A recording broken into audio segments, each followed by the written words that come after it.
you. Thank you, Mr. Mayor. Before you begin, Ms. Hannah, if we could, I think this is a 15-minute slot for a presentation that was approved on the agenda. So there's materials in the agenda for those of you who have their packets or you're following along on your phone with your packet. Not sure which page it is, but it is the Eagle Forum report. That's what this presentation is going to be covering. Please proceed. Thank you. I just want to say the last meeting I attended, there was mixed emotions on improvement of Park Street. I don't think there's any mixed emotions now. It's a very good job, very well rewarded. I'm here, my intention of this short but necessary presentation to make us aware of the marijuana, the cannabis situation we have here in Michigan that was passed in 2008 and then later in 2018 for recreational, then licensed retail in 2019. And I served as a state representative for 6 years, and we had always unintended circumstances that we didn't foresee and look at. And I think we're getting so many unintended circumstances with the cannabis, what we have in society. And it was pushed, as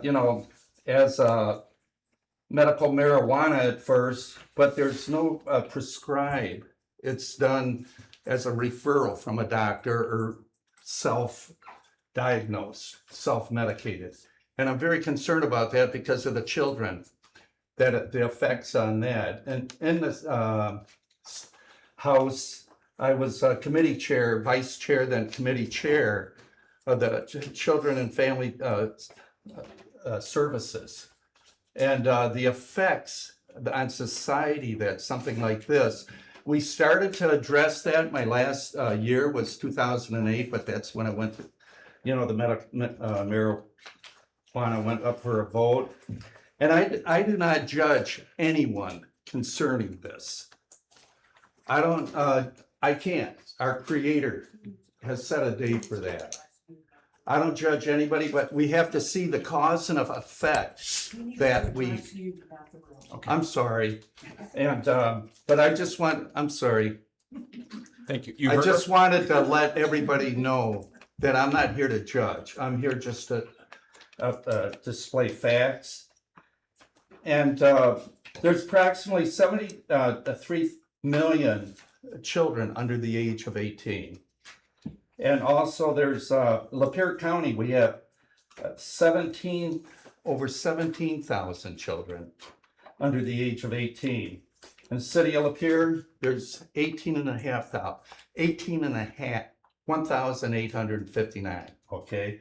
Let me get that right. But 34% of these, the average is out right around 34% throughout America of these children live in a single parent home, no fathers. 80% of them have no fathers. So this is already them looking at legalized marijuana and the evidence that marijuana works to treat most types of acute and chronic pain, the 2024 guidelines of American Society of Clinical Oncology. That's the report that we get, that it still has, and like I said, in purchasing medical marijuana, there is no fine print pamphlet with all the possible side effects of the pharmaceutical. So we're dealing dangerously here. And I know a lot of people say the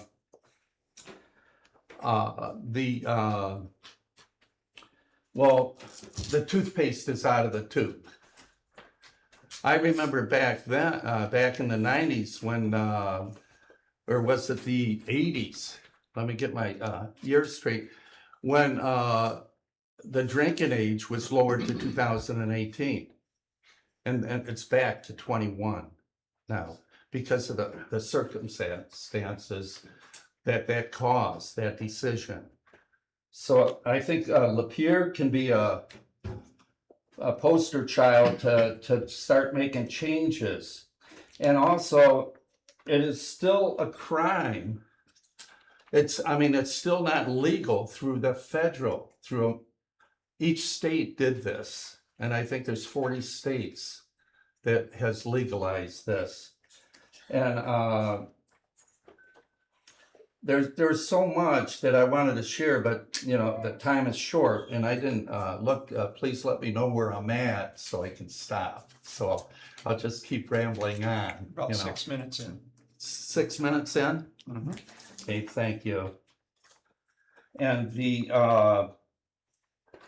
but when I was in the house, we had things where Ritalin was being given readily at all they had to do is a teacher would complain because they had an uncontrolled child in class. So they would send the report to the doctor and the doctor would prescribe it with no, but there was kids dying and there was doing different things. We had to remedy that. So I think the remedy is that we start changing the laws, the regulations of this to show that there needs to be restraint. And we teach our children discipline and through restraint. And society, crime has increased with just one dispensary in a city or town causes an increase in crime, property damage, and all kinds of different results of that. And that's just with one dispensary in town. I came to, my wife and I with our children came to Lapeer County over 30 years ago. And much change has come here. Commercially, and a lot of good change has come here. I'm not just looking at negative effects, but look at Myers. Myers was one of the first one, then all these other stores, and you don't have to go to Flint or go to Elks, Port Huron or any place anymore. But we have to look at every decision we make. Is there going to be an undesirable circumstance? And marijuana smokers have a higher rate of cardiovascular disease, heart attacks, and stroke than non-smokers.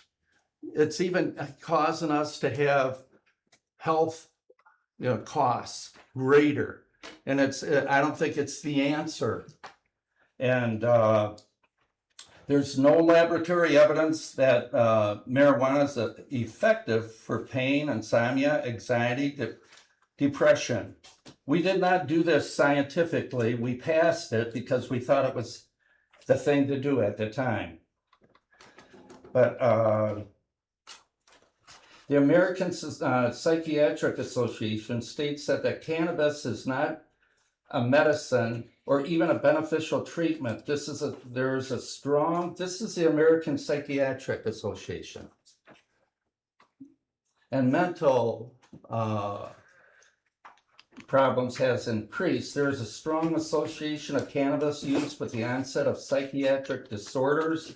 Adolescents are particularly vulnerable to harm given the effects of cannabis on neurological development. Cannabis that is dispensed under a state-authorized program is not a specific product with controlled dosages. The buyer has no complete way of knowing the strength and purity of this product. The children are our future tomorrow. Every decision we make should be in regard of our children. Because soon, they're going to be the leaders. It seems like yesterday I was only 50 years old and I'm 74 years old now. And we need to wake up and see all these children that have no fathers, and even the fatherless. And it's And the one thing that, that I never figured out, and it says a dispensary is a place where medicines, medical supplies, or special regulated products like, you know, hospital rooms, schools, camps. It was always a word used, take them to the dispensary. I remember watching Walt Disney and they used that word. I had to find out what it meant. But now we have dispensaries. And what we call our marijuana shops or pot shops or whatever, but we give them a legal term, it's a dispensary. Think about that. I'm just making us aware. And this, where I got my information was Eagle Forum. Phyllis Schlafly was a very popular constitutionalist. And her daughter wrote this book, Throwing Children Under the Cannabis, Under the Bus. And what are we doing? And all the decisions we make are for our children, all of them throughout Lapeer County, through the city of Lapeer. And so I could have been more exhaustive, but I think that, and I remember this saying, it says, what the parents do in moderation, the children will do in excess. Think about that. And also, there's a favorite scripture that I really came to heart. It says, and to turn the hearts of the fathers to the children, and the children's hearts to the fathers, unless I smite the earth with a curse. Our American motto is, in God we trust. We trust in our Creator. It's in our Constitution that we serve and take and commit our hearts to. And I'm not trying to get religious here or anything, but I'm just saying we have to go forward for our children's sake. And I'll conclude right with that. Can I ask for any questions or anybody want to? Sure, you have just under 2 minutes. Does anybody have any questions on the commission? All right. John, thank you for your presentation. You have more of these if anybody wants to approach you and ask. Yes, I have more of Okay. these. I don't know how many books I have. Very left, good. but I have quite a bit for anybody that would like one. I'll leave them in the bag. Thank you. Thank you. Thank you. All right. That brings us to the regular part of public comments. I'll remind the audience that we have 3 minutes per public comment. Once you hear the timer go off, your turn is over. We'll ask you to please kindly return to your seat. Your turn is over. And if you'd like to start by raising your hand, I'll call on you as I see you. And please, as you approach the podium, state your name and your residency. Do we have anybody who wishes to speak? Right here. And then you next. Yes, please. Good evening, Geraldine Carson, and I live in Lapeer Township. First of all, I'd like to say a prayer as we begin this meeting. Dear Heavenly Father, all gracious and almighty that you are, be with us this evening as this commission and conducts our city business. May we go forward in a godly manner and peaceable manner. I also want to ask that you be with all the people here today. Open their hearts and their minds to you and your Holy Spirit. And also I would like to say, watch over Melissa Petrie's family and her. God bless you for all that you do for us. We thank you in the name of Jesus Christ, your Son. Amen. Amen. And then my comments tonight are to Mr. Atwood and Mr. Brady. I feel you both don't have the people of Lapeer City's best interest as a priority as a commissioner, and this is why.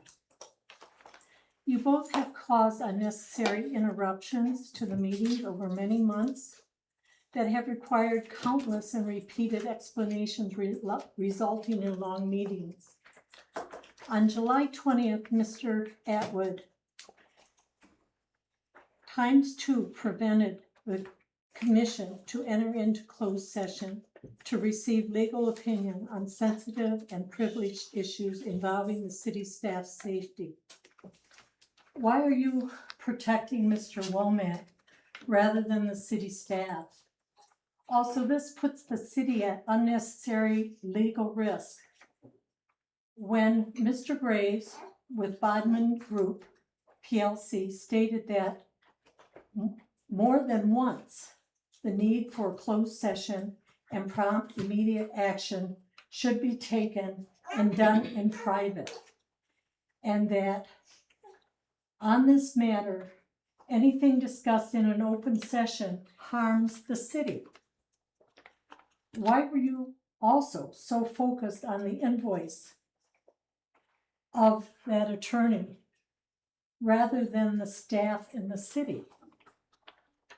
You continue to needlessly ask the city attorney and now the Bodman labor attorney questions about things that as a 12-year-old tenure you should already know about. Example, the city policy E6 and the Roberts Rule 43.8.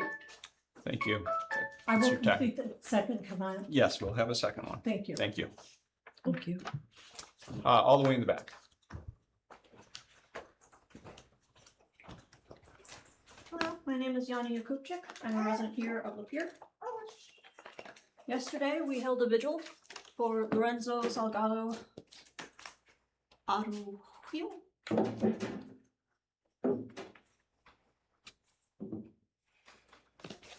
And for Juan Sebastian Guerrero.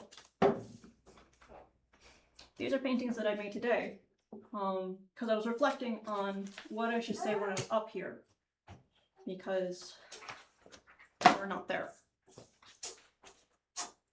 My full name is Yana Yakupchik, and it stands for You Are Not Alone. It's a name that I gave myself.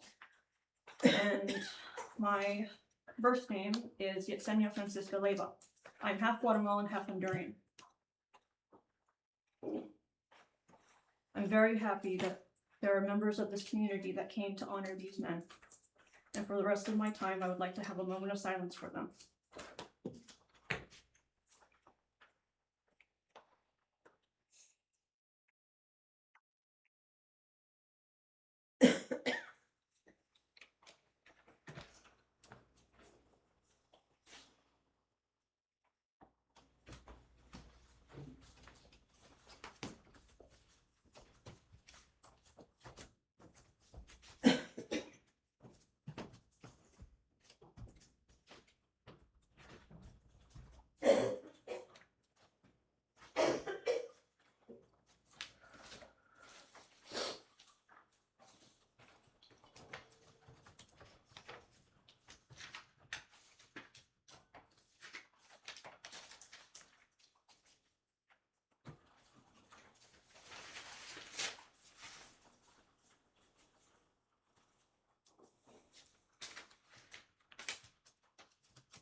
Thank you.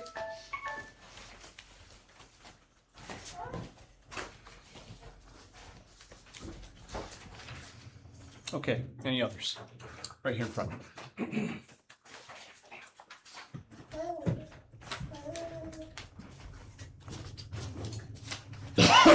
My name is John Bergstol. I'm actually the resident of Davison Township.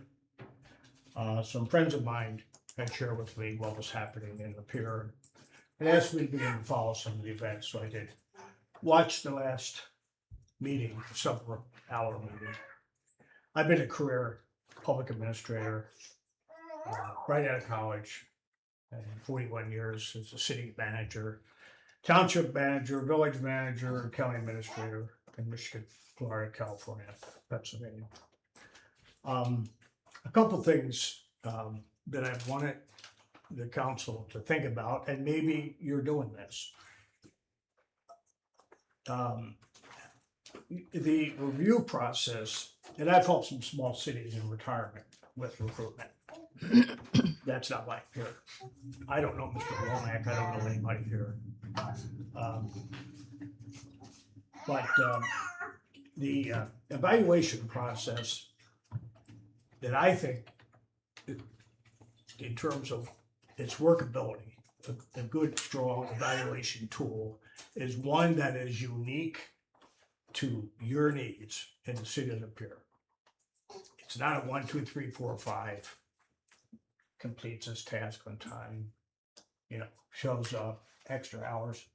It should, in my opinion, the good tool is the written narrative that comes from some strategic initiatives that are driven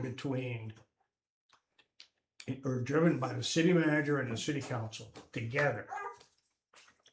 Those then get formulated in a plan. Your evaluation process then is based upon that. Then you have something really measurable. Do away with the numerical ratings, in my opinion. People aren't numbers. The narrative tells a story. So that was one thing I wanted to suggest. The other comment that I had, and I watch a couple other meetings, so I get confused sometimes.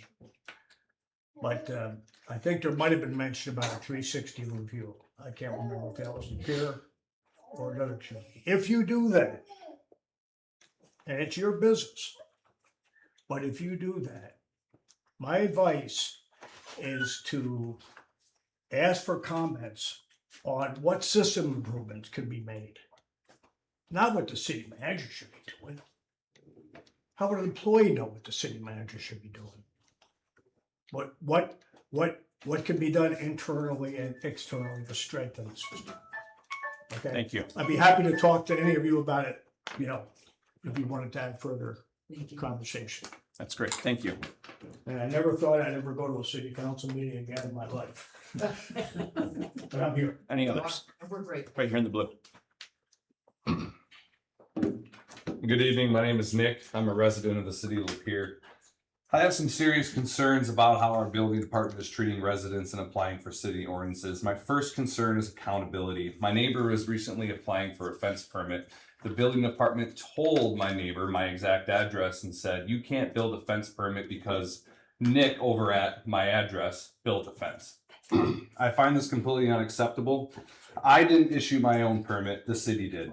The city approved my plans, issued the permit, inspected my fence plans not once, not twice, but 3 separate times and still issued me the permit and signed off on it. If there was a problem, that responsibility belongs with the city and not with the resident who followed exactly as he was instructed to do. My second concern, and our city attorney was at the ZBA meeting that I was at, I paid $250 to go through a variance process. Only later that I found out through your ZBA board that the building department was strongly urging the ZBA to deny my request. If that's true, why was I encouraged to spend the money in the first place? The residents deserve a fair hearing, not a process that appears predetermined. I also researched past ZBA decisions, and I only found a very extremely small percentages have actually been approved over the several years. That raises important questions that variance processes being used are not as used as intended. And has it become a process where residents have very little realistic expectations of a chance of success? That sounds like a scam to me. Other concern is inconsistent enforcement. I was told by another person in the building department that corner fences are decisions that are handled by resident basis. Ordinances should be applied consistently through the board. No two homeowners with the same property should receive two different type of answers from the building department. These are not clear set standards. These are subjective decisions. Finally, I want to address professionalism. When I called the building department, I was told by the lady on the phone who's been here for 30 years, if you didn't build the fence the way you did, we wouldn't be having this discussion. Again, I built the fence exactly the way the city approved me to build it. Residents should not be blamed for the following permits that cities self-issued for themselves. I moved to this community because I believed it would be a great place to raise my family. I've experienced inconsistent decision, poor communication skills, and a lack of accountability. I want to attract and retain residents. If we want to attract and retain residents, which we are losing year over year, I think that a lot of things need to change. I hope this council takes these concerns seriously because many residents are paying attention. I certainly am. I intend to stay heavily involved in this community through accountability, consistency, and transparency. Thank you for your guys' time. Thank you. Any others? All the way in the back.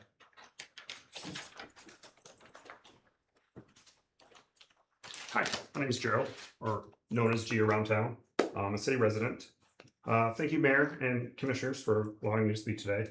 I'm not here tonight to throw mud, yell, or trade personal insults. Social media noise doesn't fix city streets, and outrage doesn't build a healthy city. I'm standing here because of a concerning pattern taking place up on the dais. Ahead of next week's special meeting, a fundamental question needs to be asked. Who is actually writing the script you are following? In local government, leaders are rarely undone by their own original ideas. They are undone by outside interests they let in and political handlers whispering in their ears. When you let outside agendas and behind-the-scenes influences direct how the city of Lapeer is run, ask yourselves, who truly benefits when the city is dragged into continuous conflict?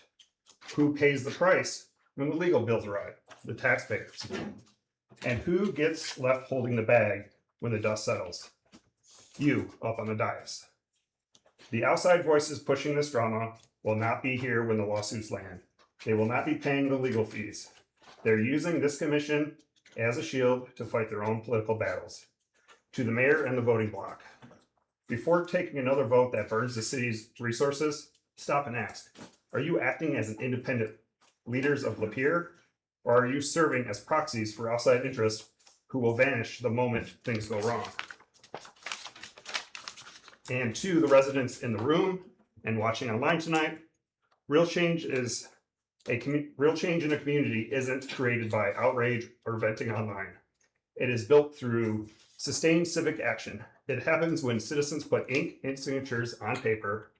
It happens when community funds the resources needed to drive both immediate accountability and long-term change. Lapeer belongs to the voters who live here, not outside handlers pulling strings from the shadows. It is time to ensure our city is guided by its voters, its signatures, and its future. Thank you. Thank you. Thank you. Any others? All the way in the back against the wall.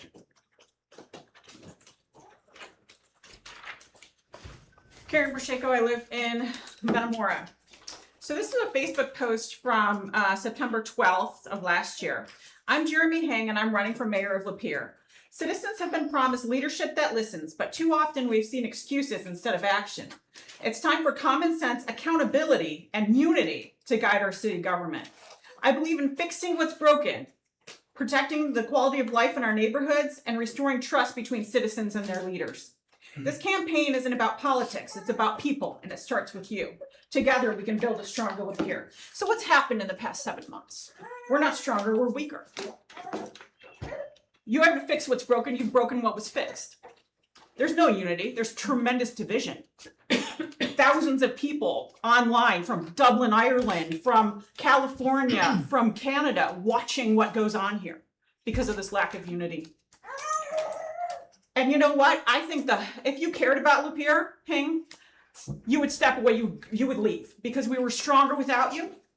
And even the meeting when you were gone went much better. So, again, better without you. But here are some words that you said at the July 20th meeting. Mr. Womack, in order to get anything positive out of your evaluation and to improve moving forward, it would be my advice in the future when you receive constructive criticism and room for improvement, even if the constructive criticism is in your view inaccurate, it would do you well to speak to your employer in a respectful and professional manner rather than accuse them of lies and just take the advice and try to improve. That is the nature of an employment relationship. So when I gave you advice, which was to stop putting the people's documents on your personal campaign website, particularly unredacted, what did you do? You called me a whiner. You said I was whining, even though I know about document ethics. You said it is not my job to redact the documents, and they gave them out in a FOIA unredacted, and you put them up unredacted. You're still responsible for how they go up on your website, which you never should have done in the first place. It's one thing if I put them up, it's another if you do, because you're a public official. And I can tell you I have redacted things. Very, very seldom when I do a meeting do I redact. But if it's a board of review meeting and they're talking about somebody's poverty and they're using their name, I just bleep their name. So I get that you should be redacting. Here's another thing you said. You deny, you attack, and you reverse the victim and offender, making yourself the victim when all you're doing is being confronted with oversight, questions, and accountability. So that's DARVO. You know what DARVO is. Which is exactly what you do all the time. You deny, you attack, and reverse victim and offender almost consistently. And that's, gosh, it's a really big sign of a personality disorder. And I'll leave you with a quote here. In every age, it has been the tyrant, the oppressor, and the exploiter who has wrapped himself in the cloak of patriotism or religion or both to deceive and overall the people. With all your brilliance, why don't you take it back to Metamora? That's enough, please. If you have something to say, you can come to the podium and you'll have 3 minutes right here. Bill Sprague, City of Lapeer. A couple things. Number one, the city attorney represents the city and not individual members of the commission. If you're accused of something, a personal issue, whether that be a crime or violating the Constitution, you cannot utilize the city attorney for an opinion to get that back. In the newspaper last week, I read that you had been warned twice by a freedom of religion group, and that you were referring that matter to the city or the city attorney. That is totally and wholly inappropriate. You go get your own attorney. If you've been accused of violating the Constitution or a crime, he's not your lawyer. He's a lawyer for the city. There's another thing I would like to know regarding Mr. Womack. I've gone around the city, and recently I was made aware that a prior city manager was well aware of what was going to happen several weeks prior to it happening. I would like an investigation done to find out who from either this commission and that was done prior to even 2 commissioners on here knowing what was going on with this thing. So I had commissioners. You're okay. Yeah, I'll be okay. I just had really bad leg cramps. Can my time be stopped, please? You all set? I'm okay, yeah, I just need to stand. Okay, so I'd like an investigation into that. You know, why did that ex-city manager know about what was going to transpire several weeks before it transpired? I'm sure the current city manager's attorney would be well aware or want to know about that. And it's clear in my mind that several charter violations have occurred under this administration. Number one, embarrassing the city manager, micromanaging, and on several occasions, directing city employees, which isn't your job. That's clear charter violations. And last but not least, last time I was here, I asked that you do the right thing and resign versus being recalled, because the city has never had to go through that. So if you really care for the city, I think the right thing to do would be to resign. Thank you. Thank you. Thank you. Any others? All the way in the back.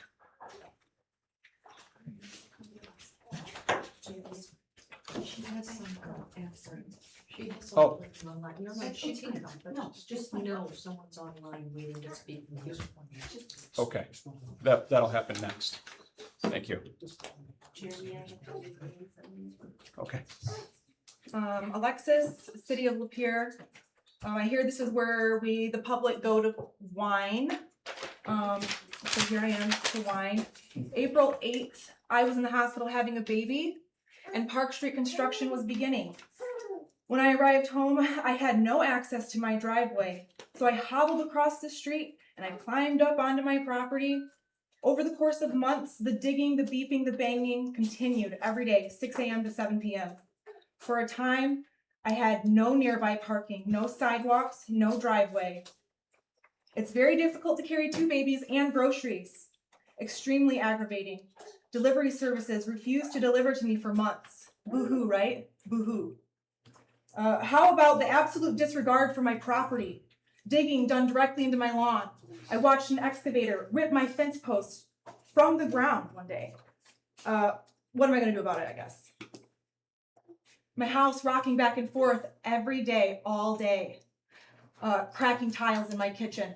Now I sit and I wonder how much more my 140-year-old home has sank since, because of all the vibrations. To top it off, now, the gargantuan-sized weeds and piles of hay everywhere. I care a lot about my home and the way that it's presented. All of these things and so much more, on top of postpartum anxiety, have been very distressing for me. A citizen, a taxpayer, a participating registered voter. And this should be the most impactful part. All of this was happening to me in my little bubble, and I'm tuning into commission meetings, watching all of you play in my face while I'm struggling with this day-to-day chaos. Before I go further, I want to clarify, I never had any intention of publicly complaining about these problems, because they're my problems. As a whole, I'm happy with this project. It's beautiful. But at the last meeting, the mayor referred to a public concern as whining. That triggered something in me. I just want to show you what whining actually looks like. I want to remind you who you work for, and that your job, while it may be hard to believe, is larger than you. I didn't have time then, and I especially didn't have energy then. But now I'm fed up. The people of this city don't want a Puritan obsessed with arguing and proving, obsessed with constantly reframing and recharacterizing mischaracterizations of him, obsessed with censorship, obsessed with drama. We definitely do not want someone's very serious sexual harassment allegations to be used as a political weapon in an existing obsessive disagreement. We want to see our city business is being handled, our concerns are being heard. Thank We you. pay a Your lot time to is live up. here, and I want Thank what I you. You're pay out of for. order. Your time is up. Thank you. I look forward You're to done. participating in efforts Thank to recall Jeremy Hing, I'm so sorry, that you're our out city of can order. get back to Please, the business of the return to people your who seat, actually live ma'am. here. I look You're done. forward to then seeing commissioners Please leave, please. leave find the a room. way past I'm whatever gonna ask you tensions to please remain leave the room. from that point. You're gonna And have I to believe leave. that I'm you sorry, all your absolutely time is up. can. Your Thank time you. is up. You can please leave the room. You've been asked several times and you were called out of order several times. You're out of order now. How tall are you? Wow. Wow. Wow. That was fun. Mr. Brady, Did you order her to leave, or did she leave on her own? looks like she left on her own. Well, I asked her to please leave the room. It's not an order. As- It's a request. Sitting in the chair, though, Yeah. everything you do is kind of an order. I don't think she has to leave. I think she has a choice to leave, but you make it seem as though she does. I I'm just not wanna gonna let you know. debate this with you, Mr. Brady. She was out of order She was. multiple times. She was. She didn't listen. We have rules. I asked her if she would please leave. She left. In those rules. It's not in order. In those rules. We're not gonna do this. You're allowed. We're to- moving forward. you- Anybody else who would like to speak? Right here. Mr. Oh, yeah, that's right. We have an online. He has his hand up on the picture. Okay, I Mr. don't have- Mayor, yeah. I Yes. had a request for an accommodation Sure. to attend the city commission meeting and speak to the city commission. Mhm. And so, Mr. Ford, you have 3 minutes to address the commission. Wonderful. My name is Joey Ford. I come all the way from Attleboro, Massachusetts. Mayor Hang, as an outsider, the first thing I notice in here is that you're barely looking up at your constituents when they speak. That was absolutely disgusting the way you just treated that poor woman who was just speaking before you. She's clearly emotional about what's going on, and you should open your ears and listen. Any real Christian would do that, but here we are. So before I get to why I'm here, I want to start with some genuine gratitude. Mr. Womack and Miss Hannah, thank you. You collectively made sure that my son's ADA accommodation could be fulfilled and worked with us ahead of time to iron out any potential technical issues. That level of proactive effort is rarely found in government, and I don't take it for granted. I also want to thank Ms. Bowman, who was part of the solution. That matters. I also want to thank the Pissant Press and #Repair for shining a light on the dysfunction that has taken hold here and brought national attention. Truth needs a spotlight, and you're providing it. I especially appreciate the bingo cards. I've got a few in play tonight, and we'll see how it goes. To the regular attendees from this community, I see you, and what you're doing is important. Please keep coming. Keep putting the truth on the record. You are the living, breathing accountability that no government can afford to ignore. I go to a lot of meetings in a lot of different cities, and I can tell you, what you have here matters. Keep it up. Now, here's the thing. Since I watch all these local government meetings, and there are times that more than I'd like to admit, where watching Lapeer feels less like a public service and more like a sitcom. The bickering, the personal drama, the petty disputes. It would be funny if the stakes weren't so real. But what brought me here tonight isn't just entertainment. It's the absolute dysfunction of your local government. This body has become a case study in stagnancy. While you bicker with one another and possibly, in some cases, abuse your own power, the city waits. Decisions don't get made. Trust erodes. And I need to say this directly. The behavior of Mayor Heng is everything a strong leader would oppose. It's not just disappointing, it's a betrayal of the trust placed in this office. As his brother in Christ, I call on him to repent. Not just to say sorry, but to genuinely turn away from the conduct that has brought harm and division to the city. That is the standard I hold myself to, and it is the standard this community deserves. You can do better. The residents of Lapeer deserve better. The thanks that I gave at the start show that there are individuals here capable of real public service. I urge all of you to match that standard, drop the sitcom, get back to government. Thank you for your time, and recall him.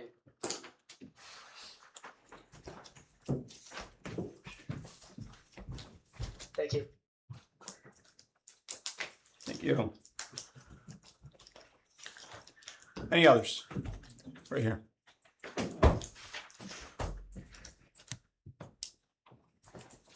John D'Angelos, Menmore Township. Mr. Brady, of all people, you tried to kick me out of the meeting, the first meeting in December.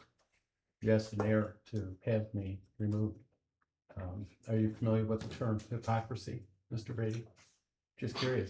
You tried to have me silenced, not the last meeting before. So of all people to talk, I am shocked of anybody up there to say anything. It was you. I'd also like to talk about your CBDG grant that you tried to get for your personal benefit.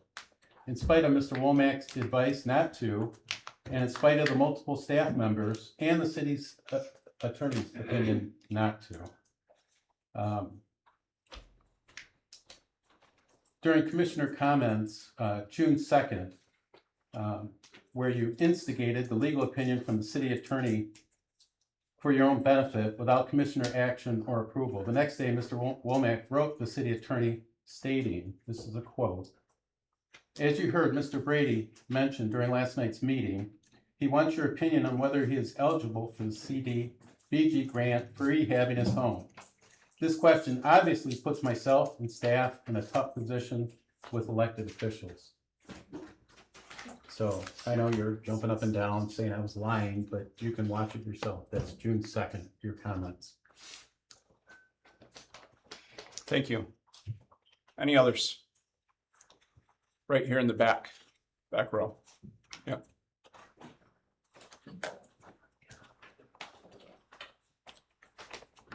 Hi, my name is Peggy Brodsky. I live in Lapeer Township, and I'd like to read the statement. I wanted to talk about the idea of recalling Mayor Hing, an effort that will ultimately be decided only by the residents of the city of Lapeer. We should all value the freedom of a government recall. The freedom that is the people govern their community, not the elected officials. However, it is my belief that this recall effort is not being fueled by facts and valid reasoning. Instead, city residents are being manipulated into believing that this is the right thing to do. I speak to the city residents not to try to change your mind, but to ask you to take a step back and make sure that you are, in fact, using your own mind to thoughtfully make this decision. If a cause is worth the effort, a person supporting it shouldn't have to resort to bullying tactics to promote it. These tactics, such as starting rumors, attempting to embarrass or shame someone, or attacking someone's character instead of their actions, are all attempts to get you to join the movement, even though there is nothing presented to support it.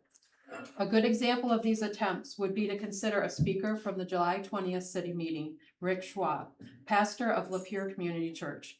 This speaker referenced very personal information about the mayor, which most likely was shared in confidence. He made strong statements with no evidence to support the information. Rick Schwab is the husband of Mindy Schwab, who lost the election to Mayor Hing, and in my opinion, is not accepting that loss very gracefully. So I question, did he speak out of true concern for the city, or were his words simply an attempt to shame the mayor? Personally, Rick Schwab, I feel any shame should fall on you as you sacrifice the trust of your congregation to take part in this malicious campaign.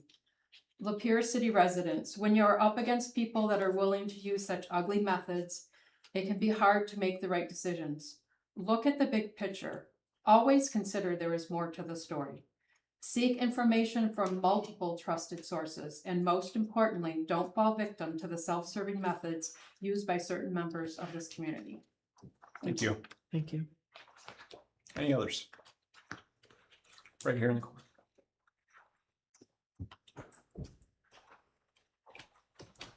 Hello, my name is Kella Carter, and I'm a Lapeer resident, city resident. And I just want to give you some observations from last month or the last meeting.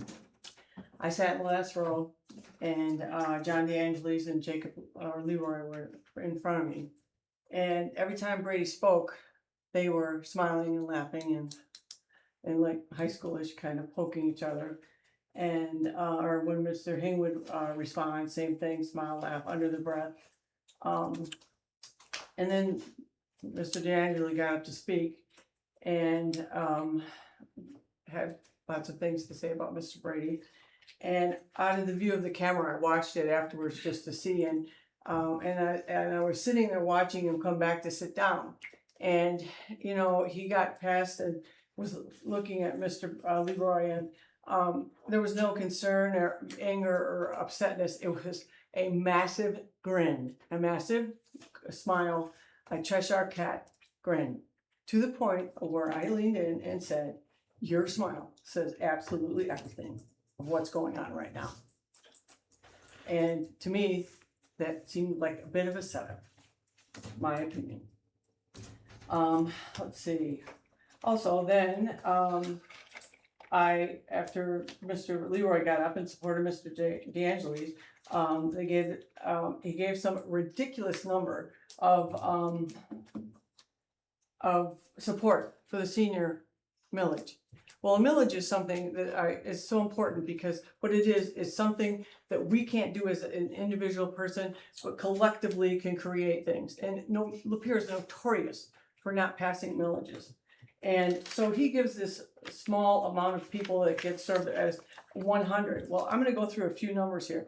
There are 89,309 home deliveries for senior citizens in Lapeer County last year. 7,208 in-home services, personal care, light housekeeping, errands. 508 jobs completed by chore services. 2,278 hours of respite care for senior citizens in Lapeer County. 525 congregate meals, 604 round-trip rides for medical care and appointments, senior centers for Lapeer County and Emily City for congregate meals, activities classes, and free legal services. This is a renewal. It's not just a start, it's a renewal.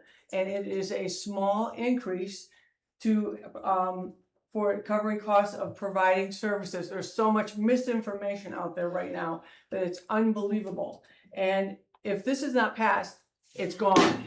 The senior services are gone. Think of your grandparents, your parents, and yourself as you grow older and may need these services. Thank you. Any others who wish to speak? Right here. Hello, my name is Jacob Leroy, Mayfield Township resident. I voted no on the senior millage. I still hold that position. I encourage everyone else to vote no on it too. I believe the number she said about the 89,000 something deliveries, that's not a number of people that it's helped. That's the number of deliveries made to a subset of individuals. I don't think it's right to tax the entire county to support, those individuals. I think the return we get for the money that we're taxed is not enough to justify it.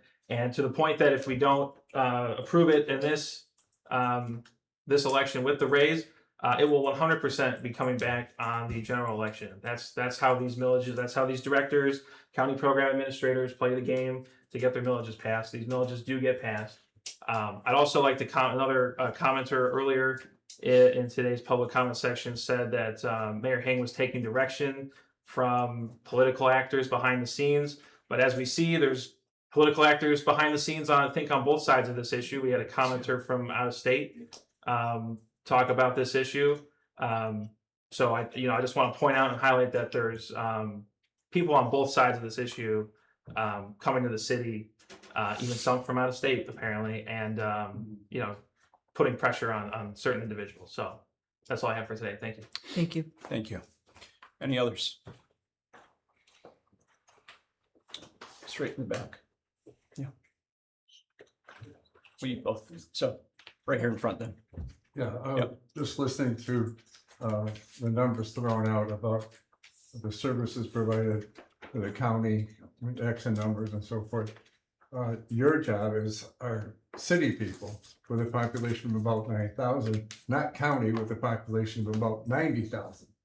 So it's different. And you know, just to throw numbers out, you got to put them in perspective. That's all I have to say. Thank you.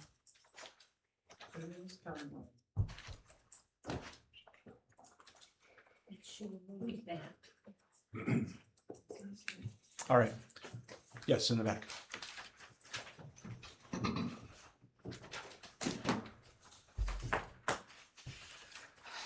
Hi, Cheryl Burnett, lifelong Lapeer County resident. Before I start this, I feel bad for that young lady that she wasn't able to take her complaints about the construction project that affected her life so deeply and let it bother her so much that she brought it out in this way. And I would hope that somehow there can be an outreach to her to maybe resolve that situation. Anyway, how can Mr. Atwood, after 12 years on the board and in his own words, 3 to 4 times daily conversations with Mr. Momack, an attorney, not grasp the concept of billable hours? He complains of legal fees and yet persists in delaying with the help of Mr. Brady almost every meeting. Even when Graves, the attorney with Bodman LLC, said, quote, "The written notice regarding Womack's alleged sexual harassment of a city employee speaks for itself. Prompt, immediate action should be taken. I think it's of a nature that it should be done privately," end quote. Mr. Atwood refused. Why the constant pushback? It makes me wonder what has and does go on behind the scenes. It brings to mind an issue not nearly as important, but somewhat related. November of 24, the policy for public comment was changed for the city. That change appeared in the library board policy that same November. In 2025, the first time it was read at a library board meeting, Mr. Denny immediately caught the unconstitutionality of the policy. Where were Mr. Womack, an attorney, and Mr. Francis that they didn't catch or prevent this from becoming a problem? This is so obvious an issue. It makes me wonder what else have they missed or chosen to ignore? Thank you. Thank you. Any others? All right, seeing none, we'll move on to the bill listing. Mr. Mayor, Yes, Commissioner Glissman. I move to approve the bill listing for August 3rd, 2026 in the amount of $945,604.43. Is there support? I second. All right, motion to approve the bill listing made by Commissioner Glissman, support by Commissioner McCarthy. Any discussion? Mr. Atwood? Yes, we have still not received a bill from Bodman. I'm just wondering how much that is and when we're gonna see it. I believe we've recently received a bill and we'll see it in the next meeting. Just one bill or? I think there were multiple bills one for engagement 1 and one for engagement 2. 2 bills? Yes. Is that correct? Yes, that is correct. Yeah, we had 2. There we go. Mr. Mayor, I have a follow-up. Mr. Brady. Bit of a gap between January, February, March bills, April, May, June, July. Those are all coming out of one bill. And my question would be, why didn't we receive bills for the previous 4 months? Yeah, that's a good question. Do you know the answer? No. Do you know who asked Bodman, or in what way Bodman was directed or decided not to bill us during those 4 months? I'm not quite sure what their internal process is. There was discussion about whether or not we bill at a certain time or not during one of the meetings. You had Ms. McCarthy, go ahead. You were part of that Mr. Mayor, meeting. you had me, your discussion with them or our discussion amongst ourselves? Multiple, yeah. So did you discuss with Bodman when the bills were gonna come to the city? No, other than when we just recently asked them to send it. I've talked to them about the billing and where we're at and yeah, I mean, I asked for updates if that's what okay.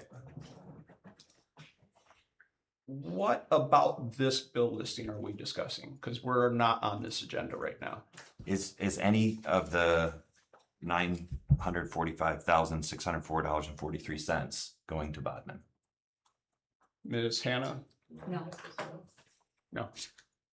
Okay, and we will get fully brought up to speed about the Bodman billing in the next meeting.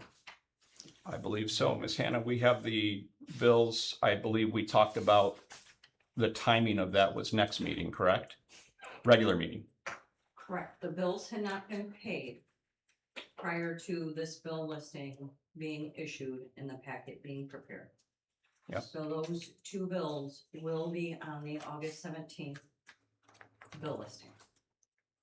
Included in like this, or? Correct. Okay, I guess what I'm looking for is some more explanation at that time about whether we met that $10,000 cap. I understand you don't want me to talk about it now, but right, August 17th, can we talk about it? Of course. Great. Yeah. All right. Ms. McCarthy. Just for clarity, I might be mistaken, but I thought Mr. Graves, when asked this question in the last meeting, mentioned that there were spurts and starts. And so that he had sat kind of flat for a period of time to do one thing and then maybe picked it up again. I mean, he did mention that, but he didn't spend a whole lot of time talking about it, but he did kind of talk about that that's why billings might be delayed. He said it in the last meeting. I also think the timing of engagement 2 overlapped with the current billing cycle, which I think we're getting engagement 2 on time. Like, it sounds like engagement 1 is what she's referring to. He made a comment. I don't remember it. So anyways, off topic of the agenda. Any other discussion on this billing? All right, then we'll go to roll call. Commissioner Atwood, Yes. Commissioner Brady. Yes. Commissioner Glistman, Yes. Commissioner McCarthy, Yes. Commissioner Petrie. Yes. Motion carries. Mr. Mayor. Yes. May I make a motion that we receive a detailed audit and explanation of Bodman 1 and Bodman 2 at the August 17th meeting presented by yourself, I think, would be the best person to be able to do that. You can make the motion. I'm not sure that I'm the right person to present that. I think that Bodman should present that and explain it themselves. That, I mean, yeah. they're the ones. Be another, building this. it would be, my motion is what my motion is. I mean, I'm just saying, I would if seek you want to support make for the it. motion, you can amend it, it doesn't matter, but I mean, you can make a motion for me to present, but all I will do is hand you the paper, because I can't explain what Bodman did or didn't do. They can explain it for themselves.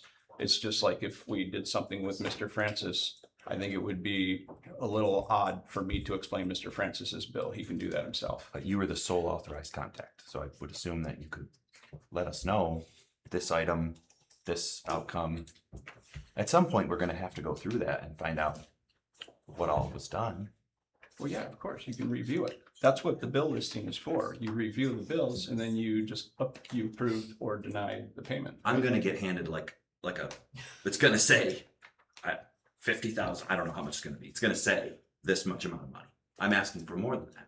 I'm asking for, well, this is what we paid for each of the, similar to, I would think, the bills that we've received before. Yeah, the commission gets a detailed bill and you're familiar with it. I think that would answer all your questions. I don't think you need me to explain what's in the detailed billing. Well, You can I read it for didn't yourself. direct, I didn't direct anybody to do anything. So I don't know what, if it says this product, I don't know what that is. Yeah, I of can't, course, you can ask questions. That doesn't matter. I mean, that's fine. It's, are we gonna, well, my motion is that we would get a detailed breakdown of what all the work was that was done, explained to us by you as the sole contact. That's my motion. all right. Needs a second. Is there a second?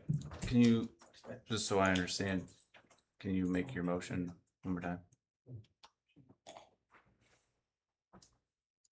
I move to ask the mayor to report to the commission the detailed billing breakdown for Bodman 1 and Bodman 2 at the August 17th meeting. Am I getting that date right? August 17th? Thank you. Support.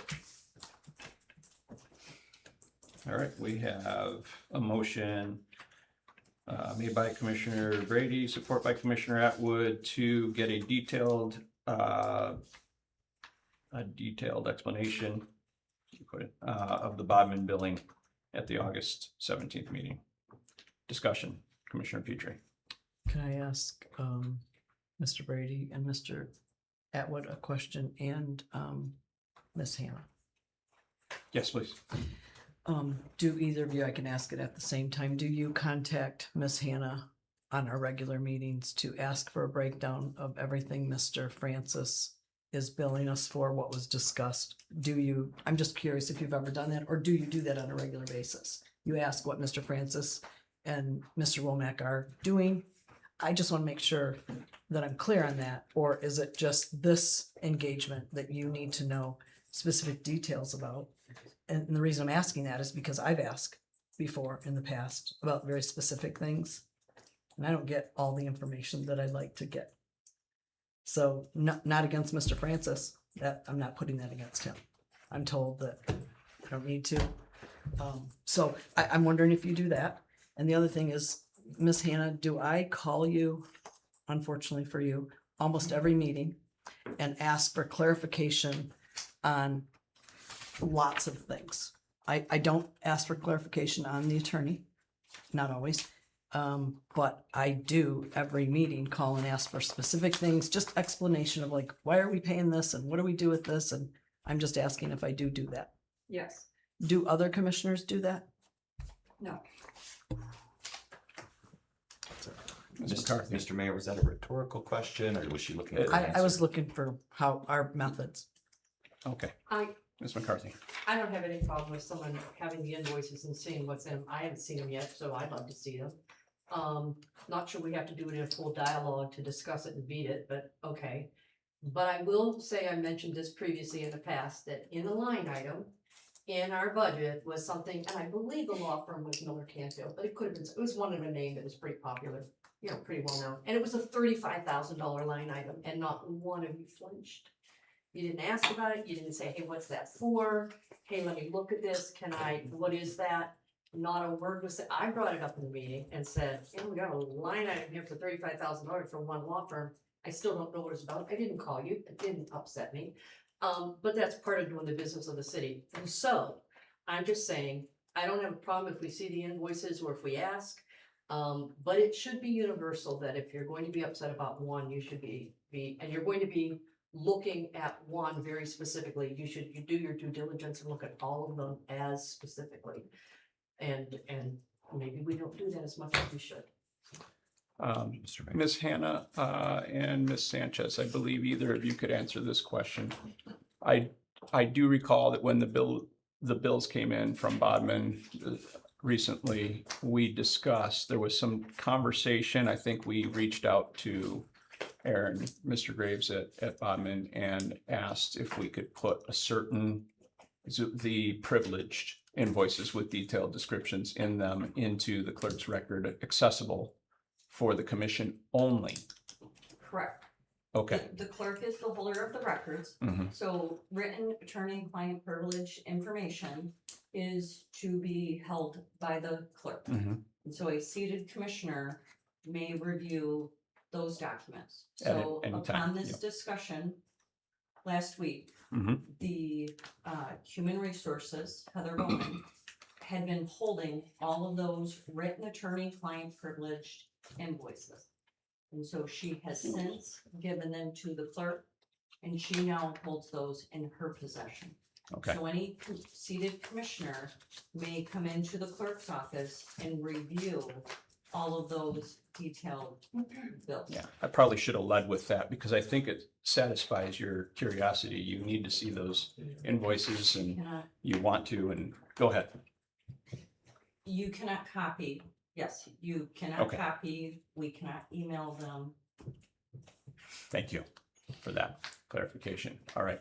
So maybe I should have asked them to explain that. We did have a discussion about this and we're trying to make it all accessible in the most appropriate way that we can to honor privilege and confidentiality and everything else. So those are accessible to you. If I understand correctly, they're accessible now.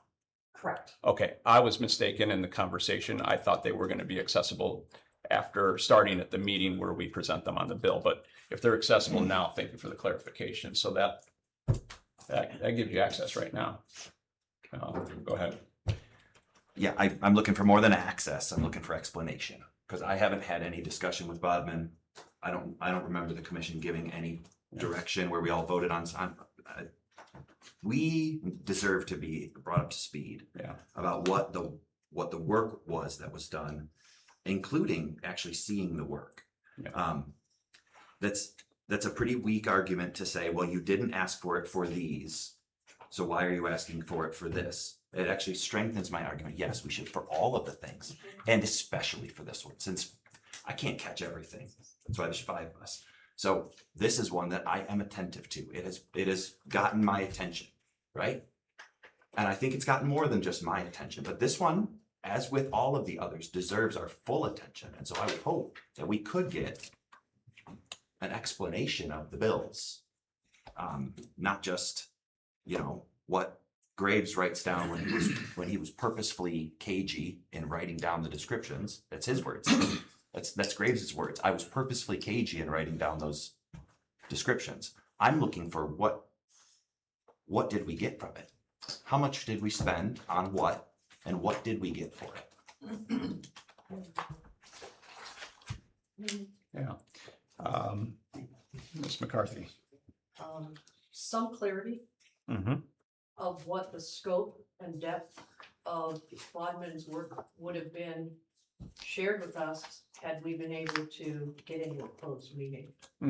But we were thwarted. I know, hey, you changed your tune, you did it all in fairness. I get the whole thing. I get it. I'm giving you kudos. But we were thwarted in going into a closed meeting where we could have asked some of those questions and had a lot more clarity. given to us. If we have another opportunity to go into a closed meeting and be able to ask direct questions, there will probably be an ability of ours to have a full scope. I mean, much clearer scope. Yeah.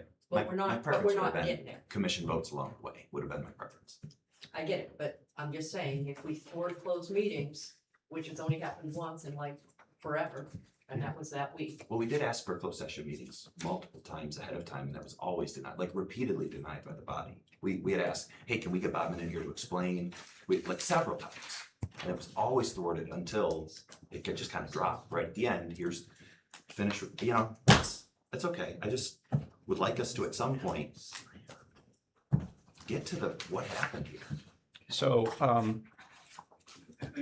Call the question. call the question. Yeah, we're on the vote, or the motion by Mr. Brady and second by Mr. Atwood to get an explanation from the mayor on the Bodman billings at the next meeting. Let's take a roll call for the call to question. Was it supported? Oh, yeah. Is there support? All right. Mr. Atwood, did you support? No. Okay. I'm ready to take a vote on the main motion. Yeah, there's no support, so is there any other discussion, or we can move right to the vote on the main? Let's do the vote on the motion for the explanation of the Bodman billing. Let's take roll call. There was no support. Oh, there was Brady. Brady supported the Bodman billing or Brady motioned the can we all stop, please? Brady made a motion. Atwood supported it. That's to make the billing explanation provided by the mayor at the next meeting, the next regular meeting. The call to question didn't happen, but no one else has discussion, so we're going right to the main motion. Mr. Atwood. Yep. I never got a chance to say anything, and I don't want to continue down this line of questioning, but my questions remain the same throughout this whole process. There's been no direction given by us, the client, to the liaison, which is the mayor, at an open or closed session. So that is why I'm asking for the information. I would hope we could get it before August 10th, before the next special meeting. And that's all I'm asking for is information. I have an email out. I emailed you on 7/24 at 9:43, the wrong email address. My apologies. It was sent to your personal, I do believe. But forward it back on at 12:17 p.m. with no response. Again on 7:30 at 4:14 p.m. again with no response. So again, that's it. I don't want to labor this long, and I don't want to. I know staff has a lot to do, and I understand the time crunch. So that's all I have to say. I don't want to sit here and argue or fight with anyone. I've been asking for information, I believe, since December, and I've gotten none. And that's it. All right. Yes, Commissioner Glissman. My question is this: if the mayor is asked to give an explanation of the bill, will that in any way affect the client privilege information so that he's going to be able to say X amount of dollars on this date because of person XYZ? I don't know that you can give a full clarification since we have so many people affected by this that will have client information privilege. All right. So maybe Mr. Francis can answer that. Yeah, so on,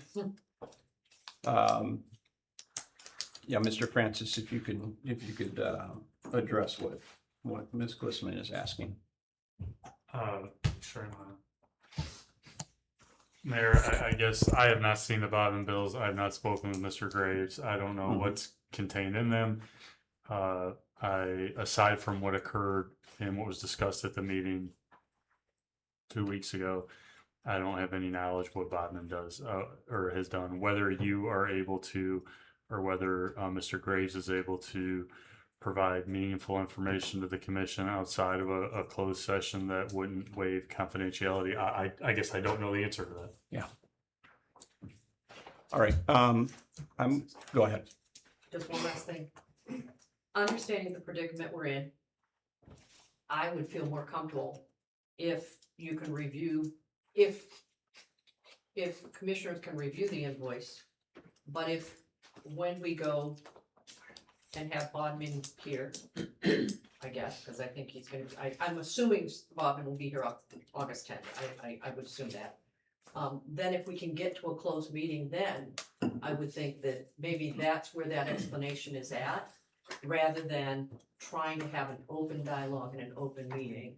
And then afterwards come out and he can tell us, or maybe we defer and ask Bodman what way to do this, because he's the one who's, you know what I'm saying? I don't know, I'm just asking.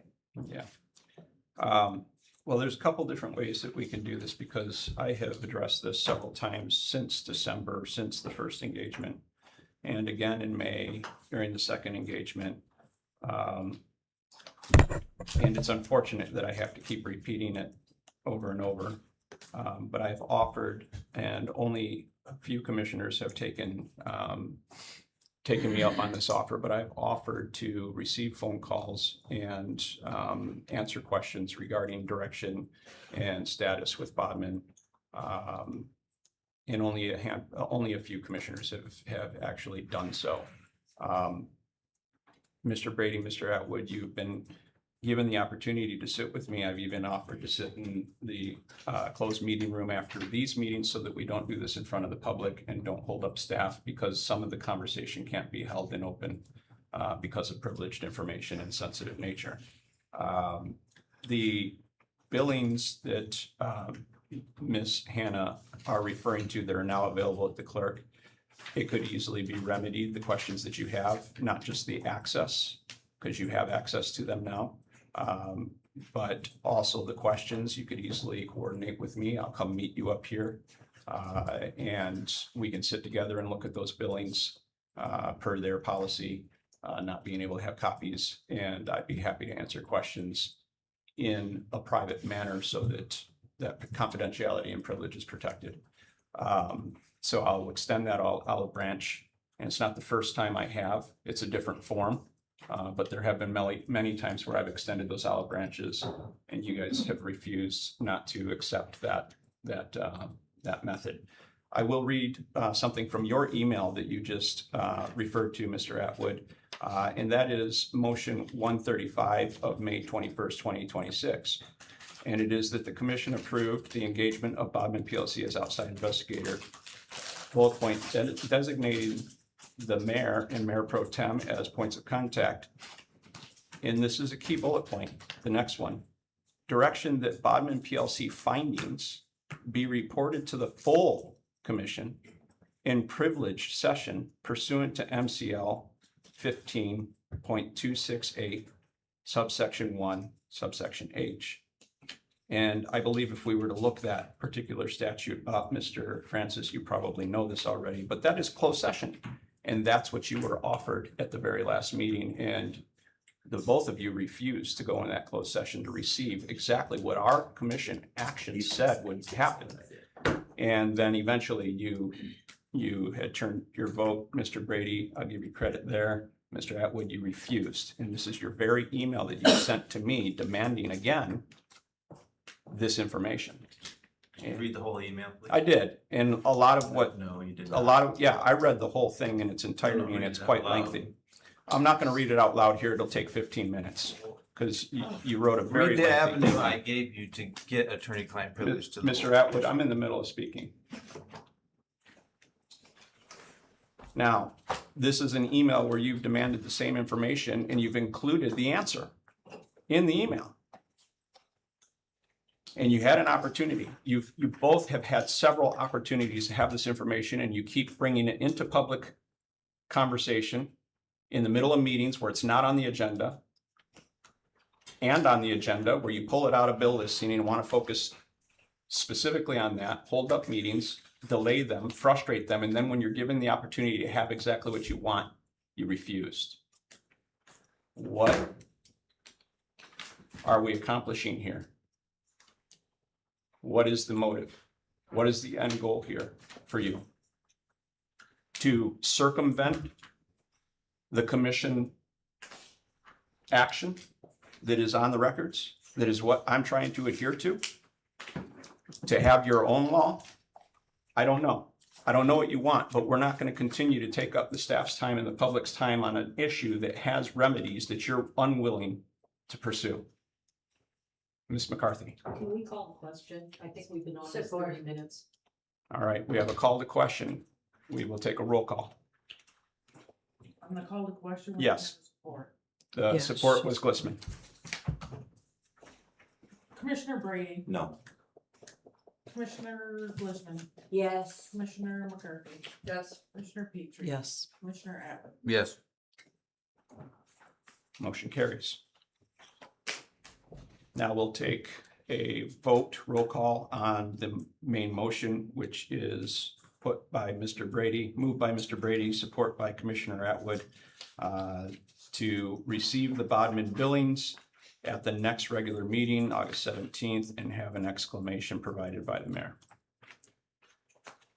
We'll take a roll call vote on that. Commissioner Glissman, No. Commissioner McCarthy, No. Commissioner Petrie, No. Commissioner Atwood, Yes. Commissioner Brady. Yeah. Motion fails. All right, that brings us to the administrative reports. G1, first reading, ordinance amendment, chapter 7 zoning. Do we have a motion? Ms. McCarthy.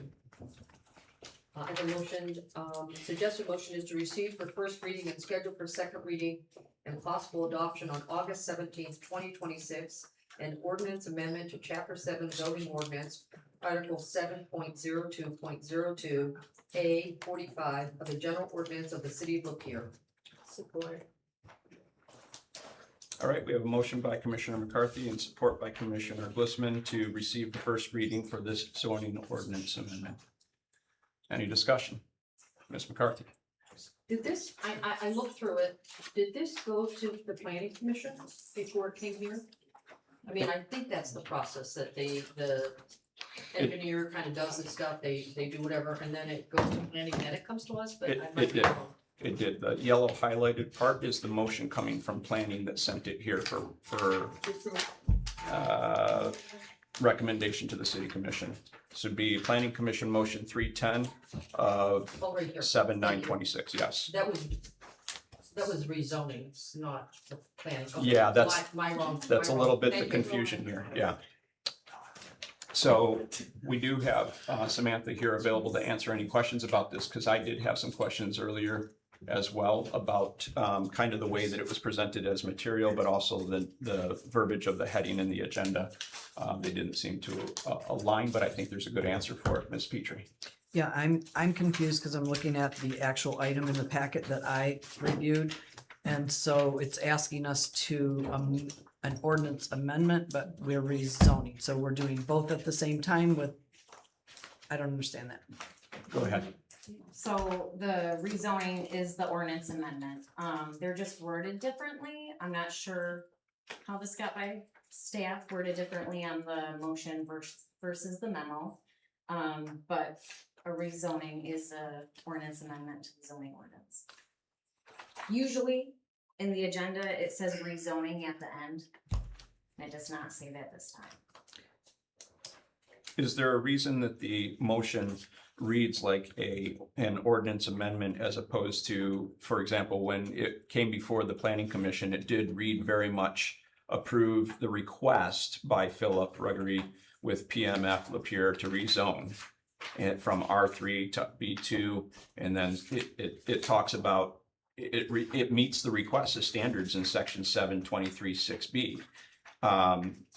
So I'm not seeing inside of the planning commission's motion where there's an ordinance amendment, only that there's a rezoning request, and they've recommended to put it forward to the city for approval. Mayor. Yes. I kind of looked at Sam and thought maybe I'd jump in. I was Sure. not involved in this individual one, and there may be some semantics here. Our zoning map is part of the ordinance. So whenever we rezone, it's technically an ordinance amendment. Okay. So the process is you have to go to planning commission for the public hearing. Planning commission makes a recommendation to this body. Mhm. But because it's an ordinance amendment, this body's the one that has to either finally approve it or deny it. But the rezoning is by nature an ordinance amendment because it's changing the map. That's part of the ordinance. So to your point, the rezoning verbiage Yes. at the end of this motion or even in the heading would have clarified all of that. It would have, and it Okay. actually looks like in the memo that there was part of it that was cut off. So Okay. I will make sure moving forward that it's included correctly. Do we need to make, Mr. Francis, do we need to make a friendly amendment to the current standing motion in order to include that verbiage, just so that there's clarification inside of the record? Mayor, I didn't take verbatim. If the motion was as the suggested motion, I'm okay with it. Okay. All right. Any other discussion? Ms. Petrie? I'm just because of what happened in the recent past with some issues regarding ordinances, I feel very uncomfortable with the word. I wish we could have two motions. One that explains the ordinance change, and I get what you're saying, Mr. Francis, but to me, I don't know how this could be possibly maybe misused in the future. I don't know. I don't feel comfortable doing that. And so I will be voting no on this one. You guys do it, whatever you feel is right. This hit me at the last minute with the email and I'm like, So, no offense to anyone, just I need more time to make sure that what we're doing is not gonna affect anything in a negative way for the future. Okay, Ms. McCarthy. My highlighted when I went through this, or just for clarity, okay? It just seems like it's like, let me just read it. The applicant has requested this rezoning with the intent of combining the parcel with another parcel acquired for the development of condominiums, as shown in the parcel combination exhibit of the rezoning application. So the intent in that is that they're gonna use it for condominiums. So we go down another paragraph and it says, this plan is purely conceptual at this time and is not to be offered as a condition of the rezoning. If the rezoning and combination are approved, the site plan and viable uses will need to be reviewed further. The next one is the next paragraph.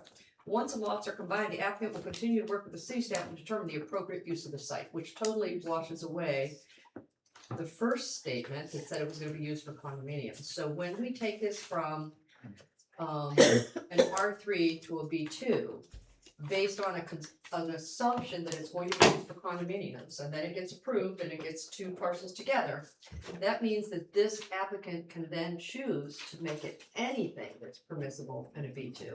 They don't have to do condominiums. For me, it's kind of like, you're asking us to do it based on A, but then there's this bait and switch within this front page that says, but we really might not actually use that. We might put in this other thing. And that just seems to me a bit, wishy-washy. I don't know what word to say. I can't think of a big word that would apply, but to me, that gave me pause. So I highlighted it with my orange, because that means I have a problem with it. So I'm just a little bit, and that might just be a process that, you're shooting dice and people say, I'm gonna build a condo, and then they build a shoe store. And we say, well, those dice went wrong, I guess we got another shoe store. That just seems to me that there should maybe be, and maybe we can tighten up a little bit so that we know what we're getting and it's not. But maybe I'm wrong. I'm just saying, that was my concern. Yes. Go ahead, Sam. Yes, so Mr. Ruggieri, the applicant, is not with us today, but we've had multiple conversations with him, and the initial intent was to combine the lots. So it's one parcel, and that's why they're undergoing the rezoning. He did come to us with the concept for the condominiums, and we said this doesn't match B2 zoning. Okay. There could be a pathway forward with the master plan update maybe, or possibly a PUD, but that's not this step. is how we explained it to him, and he said he's very open to other developments that fit within that B2 category, which is what surrounds that area. That gives clarity to why those 3 paragraphs were kind of in conflict with each other. Thank you so much. And to add on to what she's saying there and your concern explicitly about the rezoning and possibly that the conceptual plan might change, that's not for us to decide or make decisions on. That's not a contingency here for this rezoning, and once it rezones, they can do anything that's within that B2 zoning that's permitted. And that's perfectly permissible. And I believe I was absent for this particular planning commission meeting, but I think I would have been, that's my understanding. And I believe that everything here is correct, according to that understanding, what's being presented to us. Yeah, so any others? Mr. Atwood? I believe it's, he needs it rezoned so he can combine the two, and that's the process that he has to go. He mentioned he was open for suggestions, the condos were brought up, but this is just the step to combine his lots into one parcel. Thank you. And not only does it meet compliance, but it also adheres to the future master plan. So this is actually a step towards the right direction according to our master plan, rather than waiting till later. We can have this done now and help a business owner out, getting those lots combined and that sort of thing. So those are the things we need to be concerned with, is compliance and our master plan, and not so much their stated use, as long as it complies. I just have one more question for Sam. So when he says condominiums, that also can be a business, like for instance, where Hugo's is at or Subway on 24, those are considered condominiums, but they're businesses. So Right. he's not necessarily, so would he fit into the B2 then? You're saying no, but he would if it was. Two different condo things. He was talking about apartment condos. Oh, Is what he would like to see, some sort of housing, but Okay. he does plan to eventually kind of minimize the parcels into separate units. Okay. If that makes sense. And thank you, Mayor Hing, because also, and I'm not sure that I read this here, but that also fits, I appreciate what Mr. Atwood said, and that you said this fits into our long-term master plan. So that, I didn't see that in here, I didn't read it and highlight that, so that's a helpful thing also. Thank you. Yep. Any other discussion? All right, let's take a roll call vote on this one. Commissioner McCarthy. Oh, Was there a motion? Yeah. Yeah. Oh, okay. I thought we just started talking about it without a motion. I apologize. I mean, Thank you. Commissioner Petrie, no. Commissioner Atwood, Yes. Commissioner Brady. Yes. Commissioner Glistman. Yes. Motion carries. All right, that brings us to G2, stipend for acting city manager. Yes, Commissioner Glissman. I move to approve a temporary stipend of $750 per week for Kelly Hanna, Director of Financial Services, while serving as acting city manager, effective upon the city commission's designation July 20th, 2026 through August 10th, 2026, for a total amount of $2,250. I second. All right, we have a motion by Commissioner Glissman, second by Commissioner McCarthy to approve temporary stipend for the acting city manager. Any discussion? Mr. Atwood? Just so the public is aware of how this came about, I'm pretty sure Kelly did not ask for this. It was brought up by somebody else. Correct. So if someone just explain that. Yes. So it doesn't look like she's asking. Heather gone, she already gone. Okay, I'll explain since I was in the loop. Ms. Bowman, our HR, reached out, and I'm not sure if there were other people in the conversation as well, but her concern was that last time that we had an interim acting city manager, there was no stipend in place, and the the compensation was delayed until after we found a manager. And then it was presented as a one-time bonus, and it wasn't sufficient or fair to the amount of work that was involved. And I think that ranged over several months. As HR, she saw that as a concern and wanted to see if the commission would be willing to consider that. Other cities do it. She was aware of it, and she didn't want it to fall between the cracks as it did last time. So she offered to do some research and then present it to the commission through this agenda item. I haven't looked, well, yeah, I did look at the research, and there were several different cities ranging from $1,000 a month, a week, and so on, various forms. And I think she found a good median in between, and that's what we have before us, what she's suggesting here for all of our consideration.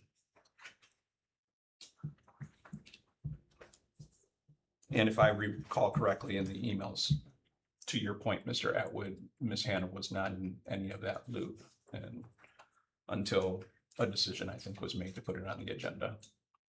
So yes, this was Ms. Bowman being fair and doing due diligence as an HR. Commissioner Petrie. I have no problem with that. I think it's great. However, I would love to have, after this approval, a policy for when the city manager is not here, either on vacation or whatever, that we have a policy of whoever's left as acting manager also is included in that. Good idea. I don't think we have a policy right now. That's a good follow-up. So I'd like to have that done so that they'll just know. As a commission, would you guys be interested in directing Ms. Hannah for now to coordinate that with Ms. Bowman so that we can have it on a future agenda to review? Yeah. I don't have a problem with it. Okay. All right.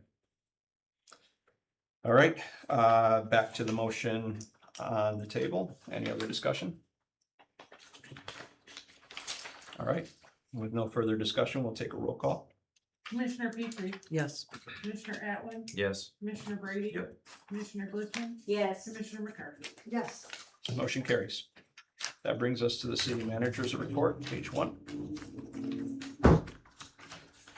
Thank you, Mr. Mayor. Next month, September 14th, the City Commission had previously requested a workshop. And it is staff's recommendation for that workshop to actually be the annual joint meeting with the other boards that is required under the redevelopment ready communities, and that is not taking place for 2026. The agenda for that meeting would be to discuss the master plan survey data, which I think would be very relevant. I know that some members of the commission have expressed interest in receiving that data as well as providing input. So if there are no objections, staff would like to move forward with reaching out to those boards and scheduling that for September 14th as a joint meeting. I think it's a great idea. No, we just want consensus that that is acceptable. Okay, because originally you had that planned for a workshop. In addition, I have handed out to each of you a list of suggestions for the workshops, for future workshops. And this is feedback that the commission has provided the clerk. Just so for future planning, the next workshop would be December 14th. So if you would like to rate those suggestions, one being the most important, and there are some blank spaces in case you think of anything else, I will be happy to pass that along for the December 14th workshop. Is that at the same time in the evening, 6:30? Yes, yes. And that's all I had this evening. 6:30 September 14th and 6:30 December 14th.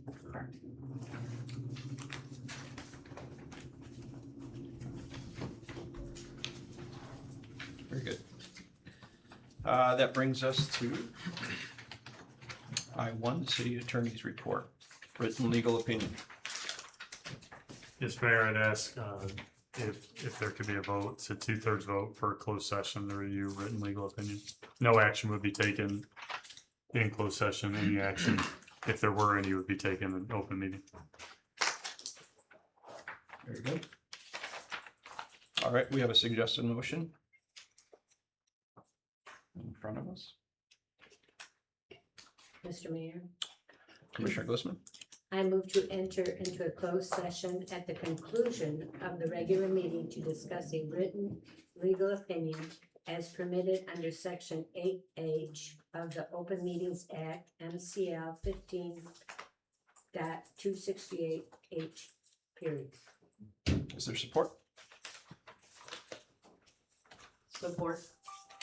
Mayor, if I could just state, I'm fine with the motion, but if it were to pass for the public and for the commission's understanding, it would be at the conclusion of the regular business of the open meeting. The open meeting would be adjourned after our closed session. I just wanted to make that clear. Correct.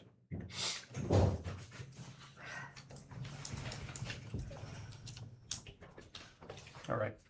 Any discussion? All right. We'll take a vote. Roll call, please. Commissioner Atwood, Yes. Commissioner Brady. Yes. Commissioner Glissman, Yes. Commissioner McCarthy. Yes. Commissioner Petrie. Yep. Motion carries. That brings us to various matters. Mr. Francis? Nothing, Mayor. All Thank you. right, thank you. Unfinished business. All right, first we'll recognize the resignation of Lapeer Housing Commission, Lapeer Housing Board of Appeals, Valerie Miller. Remind me, Ms. Sanchez, is this something that we take a motion on? Yes. Okay. If I could have a motion, please, I'm so moved. to receive. Support. Okay. Motion moved by Commissioner Petrie, support by Commissioner Glissman to receive the resignation from Valerie Miller off the Lapeer Housing Commission and Lapeer Housing Board of Appeals. One question for you, Ms. Sanchez. Yeah. It's my understanding that people who are on these boards are on 3 boards. The Lapeer Neighborhoods Inc. is one of them as well. Is Valerie Miller resigning from that board as well? Because that term expired. Oh, it expired. August 1st, Okay. 2026. Just happened to be the timing worked. Okay, very good. All right, any other discussion? All in favor, say aye. Aye. Opposed? Motion carries. That brings us to mayoral appointments. And we have 2 here, but we're gonna work through 3 for this one. And I will recommend, Ms. Sanchez, do we need separate motions for each of these boards or one motion with 3 bullet points? Separate because they're different Okay. terms.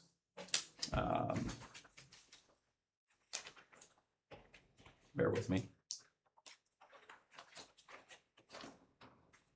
All right, so then the first one I will recommend to the commission, the appointment of Aidan Leach to the Lapeer Housing Commission, term to expire August 1st, 2007. 2027. Yes, thank you, Mr. Francis. So moved. Is there support? Support. All right. Commissioner Glissman, support by Commissioner McCarthy, to appoint Aidan Leach to the Lapeer Housing Commission, term to expire August 1st, 2027. Any discussion?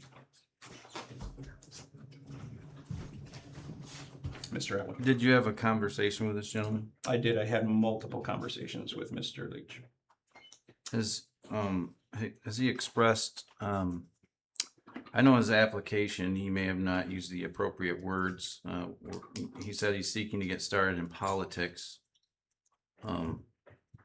Did you talk to him about how serving on a board is not really about politics? It's about, and I also seen he checked multiple boxes, but boards and commissions are generally intended to serve the public interest and carry out responsibilities of the charter, city ordinances, or state laws. Not really a stepping stone for politics. So I don't know if he might not have meant it as such. I also, and I do want young people on boards. I'm not knocking that, but he used the term LOL, and that might be a sign of my being a boomer or something. Anyway, I'm just wondering if you talked to him about that. And he applied for a lot of different boards. I'm just wondering if he understands the legalities and things behind each board he applied for.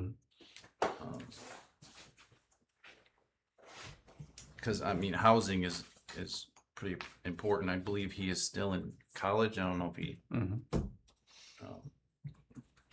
lives here full time or goes to college. I don't know. I just have some questions there. So I'm just wondering if you had a pretty good conversation with him. Oh, yeah. I had several conversations with him, and I'm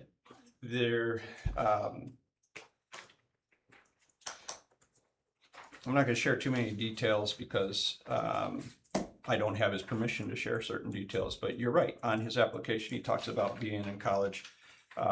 He has a focus. I think on the application, he might have indicated a focus in political science or social sciences. But either of them are really good fit for interest in municipal bodies. And while he did check many of them ambitiously, we did discuss the practicality of all of that and whether or not he'd be a good fit on many of the boards that he had checked. I went through requirements and experience on certain ones, and we talked about finding a good fit for his passions and experience. And we did zero into Lapeer Neighborhoods, Inc. And I did advise him that usually when you're on one of those housing commission or housing department boards, you're on all three because they go hand in hand and they don't meet that often. And he was okay with that. And so he was okay with backing down from some of the other ambitions because he just wanted to get his feet wet and he felt that they aligned with his education trajectory. I encouraged him to reach out to others and continue to pursue this. And at the time, we didn't have an opening. I think we'd already renewed a couple of people several months back, and then another one just recently. And I kept encouraging him, just stay at it, stay focused, and when an opening occurs, we'll let you know. Now, Denise Soldinsky, before she retired, also had a copy of his application and saw his education and his passions, and she thought it was a good fit for her boards as well. She took it upon herself and took the initiative as well to reach out and have a conversation with him. And when she got done, she had glowing remarks for him, and she really wanted to retain him for those three boards.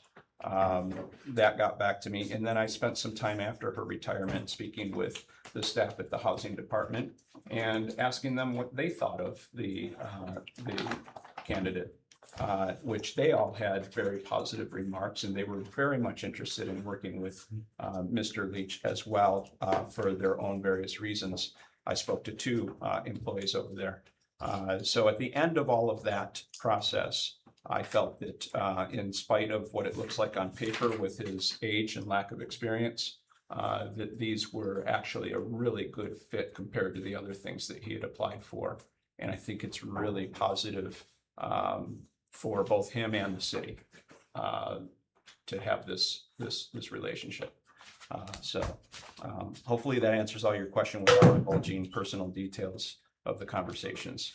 And you're welcome to reach out to the young man yourself as well.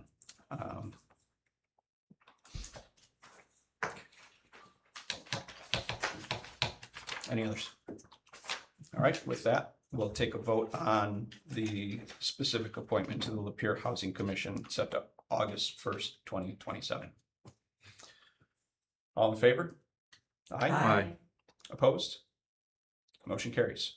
The next, I would like to also recommend to the commission for consideration Aidan Leach to the Lapeer Neighborhoods, Inc., term to expire August 1st, 2028. So moved. Second. All right, moved by Commissioner Glissman, second by Commissioner Petrie.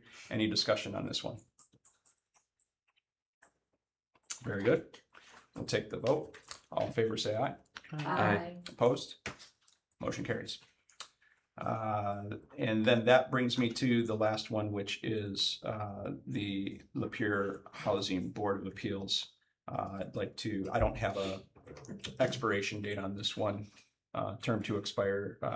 Hold on, I do. I have it right here. Bear with me a second. It's an add-on. So this, at first he was thinking that 3 boards would be too much for him to handle, but it is my understanding that this particular board has only met once, approximately one time in the past decade. And that comes from multiple members of the housing department. So in order to kind of keep the status quo of each of the members on these 3 boards usually serve simultaneously on these boards, I asked him if he would reconsider and he agreed. So that was a separate phone call as well to go through that. Bear with me as I look for the expiration on that one. There it is. May 1st, 2027. Is that correct, Ms. Sanchez? Because you just said the term expired. I'm looking it up right now. Be May. I thought you said August 1st, but it looks like these other 2 are August 1st and the last one was May 1st. So she definitely passed it. Or is she still on it? Valerie Miller. No, she resigned, the Lapeer Neighborhoods Inc. is the one that just. Oh, Board of expired. Appeals. So we didn't do the Lapeer Board of Appeals one. She resigned from Lapeer Housing Commission and Lapeer Board of Appeals, but then on here was Lapeer Housing Commission and Lapeer Neighborhoods Inc. inside the appointments. So that's what's got me confused. So she definitely resigned from this one, so we'll go ahead and do that one as well. It is May 1st, 2027. Very good, thank you. So that would be my recommendation to the commission to appoint Aidan Leach to the Lapeer Housing Board of Appeals, term to expire May 1st, 2027. So moved. Support. Moved by Commissioner Petrie, support by Commissioner Glissman. Any discussion? Seeing none, we'll take the vote. All in favor, say aye. Aye. Opposed? Motion carries. All right. That brings us to our second public comments of the evening.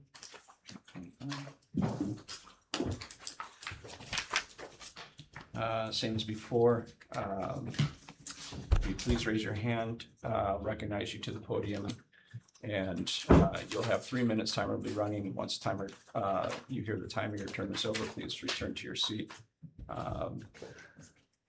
And as you approach the podium, please state your full name and your residency for the record. Thank you. Anybody? Right here in front. Ruth Stahl from Arcadia Township.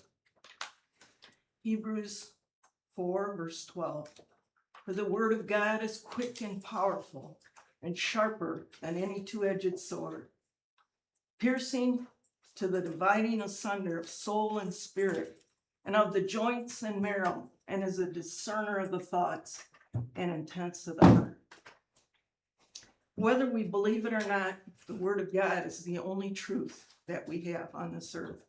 God made us all, each man, each woman, each child, with a purpose, a distinct purpose only for each one of us, for no other. And so if we're not doing what God's got for us to do, we need to find out why. And I was thinking the other day, I looked in the mirror, I was angry about something. I was looking ugly. And I said, wow, it hit me that a smile makes you look better. And God puts us on this earth. Unfortunately, we have to find out how to get along with one another, whether we agree with one another or not. I would like to thank each of you public servants for what you're doing. It's a thankless job, and people are looking to blame. And I'm saying it because in my own home, it's the hardest place to live Christianity because nobody else sees us. We can be angry at our spouses, at our children. We can treat each other like bad because nobody sees us there. But then we come, somebody said it doesn't take 1 ounce of the grace of God to behave in a certain way. I have found that to be true because if the president came, I would behave myself. But if it's my husband, well, I don't agree 100% with him anyway. So my daughter said, my youngest daughter said recently, so-and-so reminded her of a giant fetus.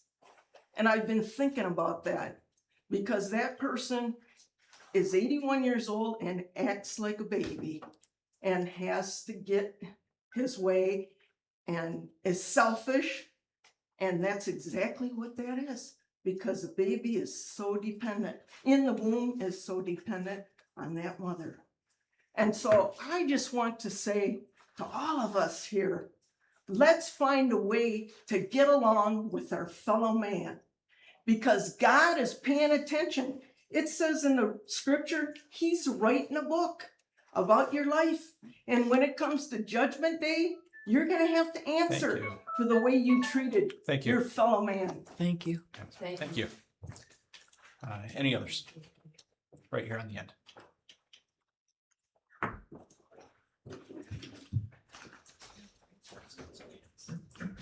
Geraldine Carson, and I'm just gonna complete what I had started to talk about. I wanted to review the last sentence or so that I finished with. And this was addressing to Mr. Atwood. You continue to needlessly ask the city attorney and now Bodman labor attorney questions about things that are your 12-year tenure that you should already know about. Example, city policy E6 and the rules, Robert's rules 443.8 related to keeping discussion at 2 terms and not taking over 30 minutes. The public paid for the legal opinion that had been repeated by the attorneys and also repeatedly been told several times by Mayor Hing at multiple meetings. And the example is that the mayor is allowed to add items to the special meeting agendas before it's posted. Yes, that was stated by the city attorney. Mayor acted within the rules. Mr. Atwood, you went behind the commission's back and contacted the Bodman attorney and demanded privileged information that you was to be given to Mayor Hing or Miss Petrie were supposed to be the contact people for those findings.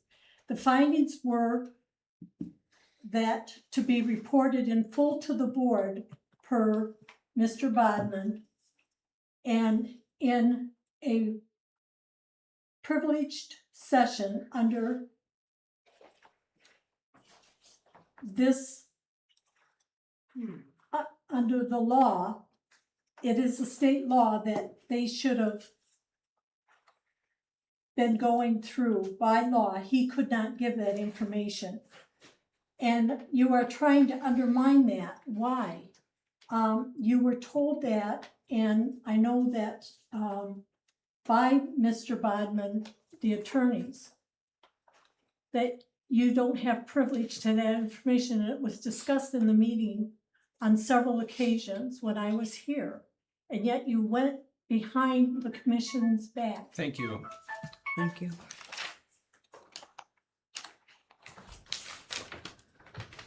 Any others? All the way in the back.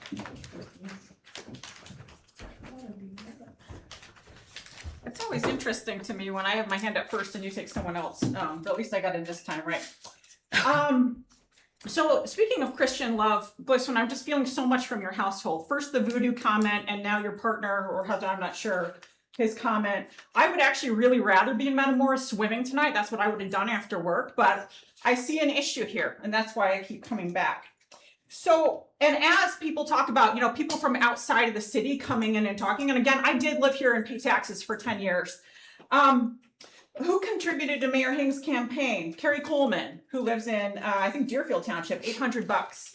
John DeAngelis, $600.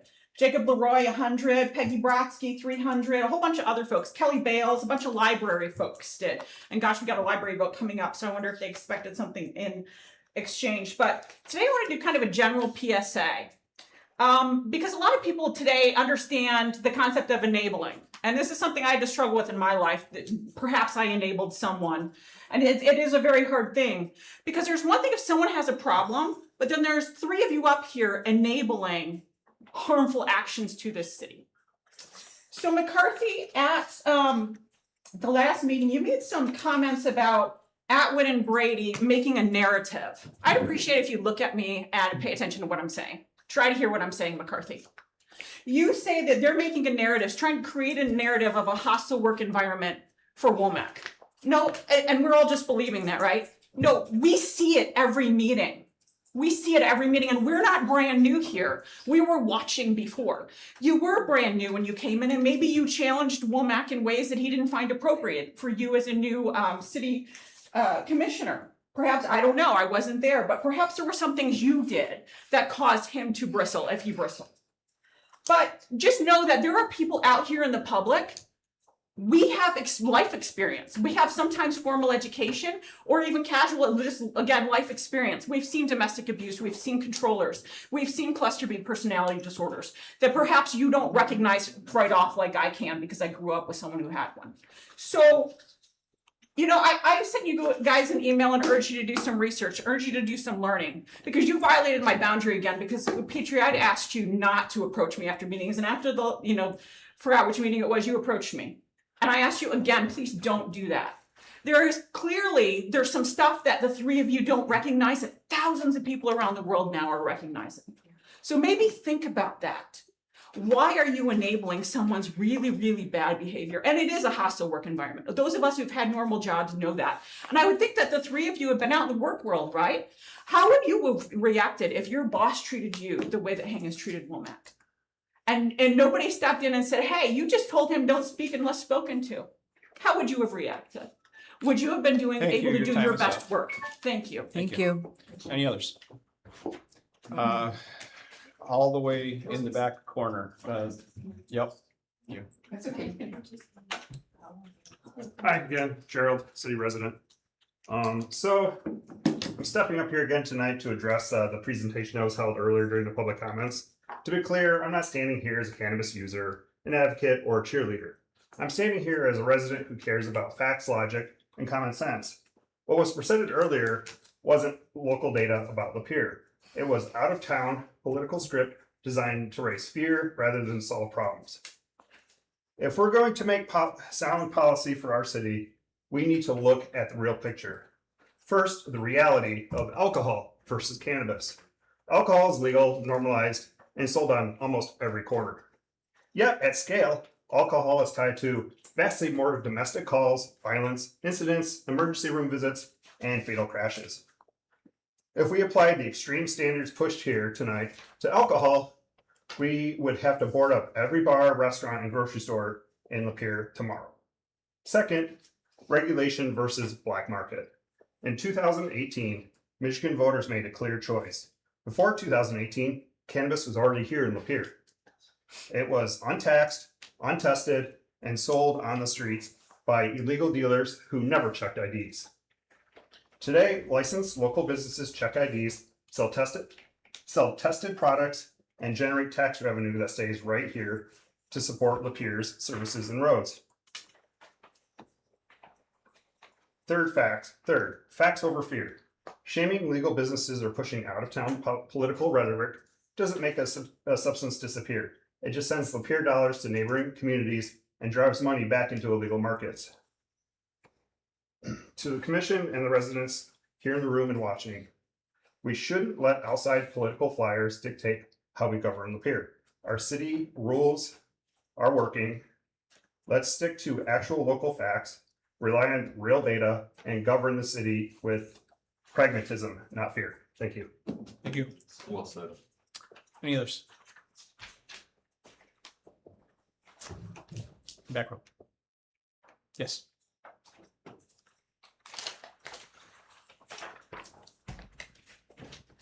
Hi, Cheryl Barnett, Arcadia Township, but lifelong Lapeer County resident. I was actually born in this town. I'm thankful for Mayor Hing, who takes the time to scrutinize proposals brought before the commission, very much unlike previous administrations. That's maybe what makes it hard for some people. In contrast, former Mayor Sprague recently bragged about his 15 to 20-minute meetings. It was at one of those rushed through sessions that he had the opportunity to opt out of the medical marijuana business for Lapeer. He didn't. This lack of thought or concern for the future opened the door to what we have today. He then tripped off down the yellow brick road to Kansas, leaving us here with the obnoxious smell, a multitude of pot stores and grow houses, not to mention all of the signage. We once had a DARE program to educate children and prevent drug usage. Now it's free weed signs and a contact high on their way to school. There was an interim mayor. Then during Mrs. Marquardt's time in office, I've been told at least one meeting on this subject took place behind closed doors during COVID. Open Meetings Act be damned. This plague was moved forward unchecked. In just a few years, we've gone from lovely Lapeer to Little Flint. That's what I see, smell, and feel along M21. Mr. Atwood and Mr. Brady, please work with the other commissioners to better represent and protect Lapeer. Let Mayor Hing and the other members who honestly care about the future of our community get on with business. You guys can do it. We must all work together to improve the image of Lapeer and repair the damage that could have been prevented. Please, let's just get along and spend our time and move forward. Just move forward. Thank you. Thank you. Thank you. Any others? Right here. Hi, Gigi Griffith, city resident. One, I have some extra cookies for the staff if they would like some. I made a bunch for the vigil. None of you guys showed. I was very hurt. 2 people died. 2, to discuss the last person's thing. In the county press, county press, for March 7th, 2026, there was an article about how the city of Lapeer County was to receive $378,000 in 2025 from the marijuana excise tax. That's quite a bit of money.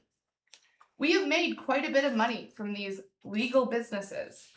It's legal in our state. I personally have been touched by alcohol addiction. My mother was a recovering alcoholic my entire life. I was very fortunate that she was very active in AA my whole life and was sober before I was born. She had a relapse when I was 12, and it was horrific.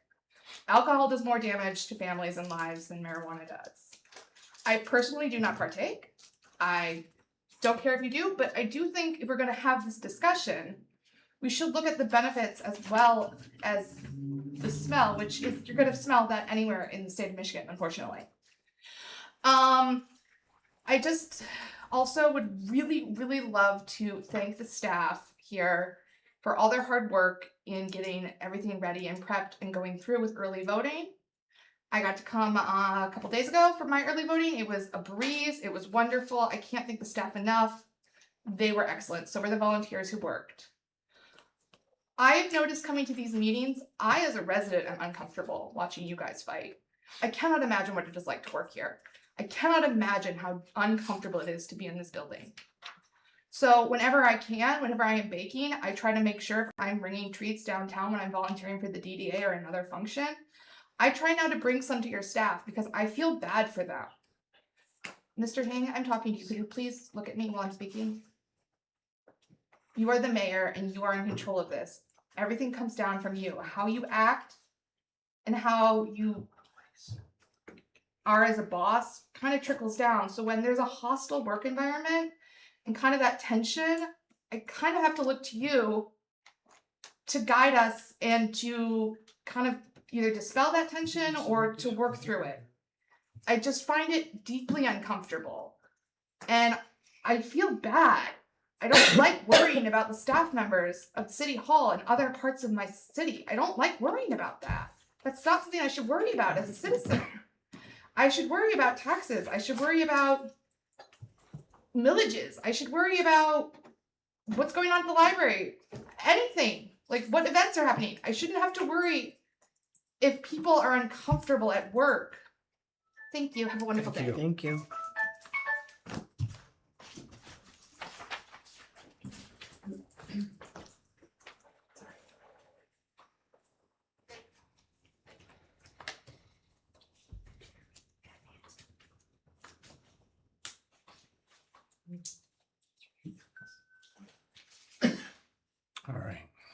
All right. Right here.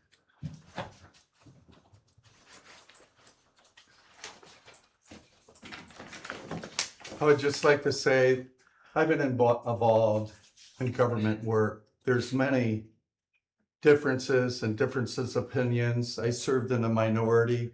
I served in the majority. But there has to be respect. The people voted the way they did. And all of you are here because of that. And the mayor was voted in. Envy slays the wicked. When we use wicked devices because of envy, it's going to mess you up. The chickens will come home to roost. You understand? They do. And what a man sows, he's going to reap. If he sows to the flesh, he's going to reap corruption. And if he sows to the spirit, he's going to reap everlasting. So I just want all of you to consider that. Some of you probably can quote it better than I can. The mayor was put in by the popular vote, and we should respect that regardless. And a threatening with recall is not acceptable. Thank you. Thank you. Any others? Right here in the middle. I'm sitting here as a retired 35-year veteran of teaching, and if I would say any of this stuff, this religion things in my classroom, I would have been fired. Fired. The separation of church and state. I have nothing about being any problems with Christians or other religions or anything, but that's not the business we're at right here. That's not what we're doing. I mean, it's just a distraction. But the other thing I wanted to say is that, you know, we're talking about Brady and Atwood and about the Bodman situation. The problem that I see, and again, Mr. Hain, could you please look at me? I mean, it's really rude. It's hard for me to even know if you know what I'm saying. Okay. Excuse me. I'm not going to take that type of tone in disrespect up on I'm this not dais. There's disrespecting you, been I'm two asking members of you. the public now address this commission, other commissioners and myself. We're taking notes because we take what you say seriously. Okay? And I look up from time to time to make contact when I can. Otherwise, we'll pause for about a minute or two so I can finish my notes after I'll you're wait. done Take speaking. my time, please, Pat. No, I'll take notes while people are speaking and I'll look up from time to time. but you're Well, not it's- gonna address this board it seems- disrespectfully anymore. I'm not being disrespectful, I'm just asking. You may to- finish. I'm asking you to. just You watch may it. finish. Thank you. But basically, back to the bottom thing real quickly, is that I find that what's happened with these two men is that they get gaslighted. And the onus gets turned around and it goes back to them, when in honesty, what they're trying to do is to get transparency and figure out what is the real thing that's happening here. And when I've heard in other meetings where there's been closed sessions, come back and the information that's given has been different than what was in the closed session. So I don't blame them for being concerned about going into closed session at all. I can totally get that. The other thing I want to bring up is that, the young man over here mentioned about the villages and how they just get back revoted. And I just want to mention that, you know what? Lapeer has not passed their school millages in years. And how's that working? I mean, it's not like they've only had maybe a renewal that passed. North Branch passes all their millages. 700 kids school choice. Think about that. They have 700 kids school choice. That's easily, I think it was 26 classrooms, $7 million something that they are bringing in because of the kids' school choice, what they're paid, because they passed their millages. And that's why it's so important to pass millages. Thank you. Thank you. Any others? Right here.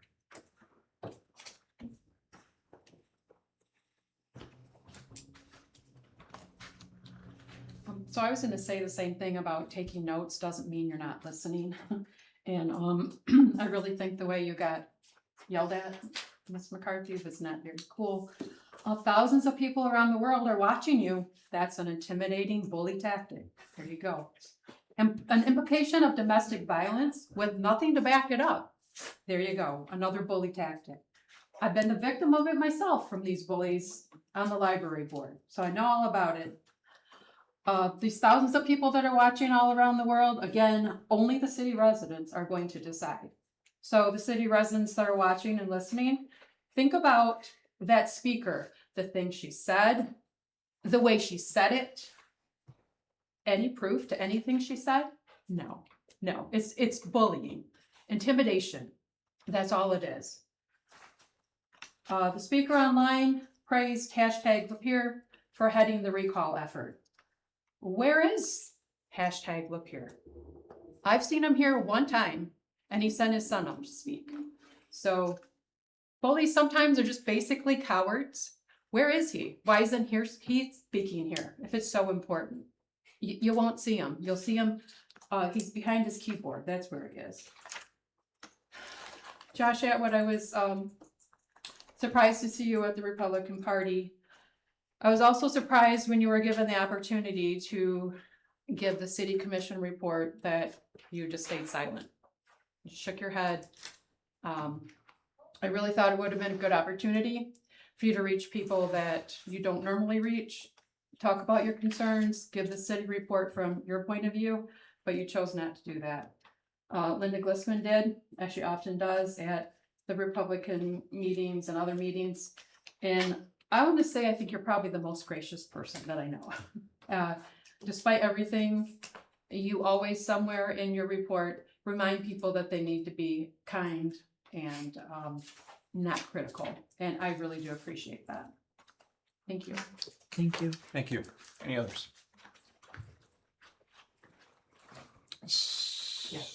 Okay. This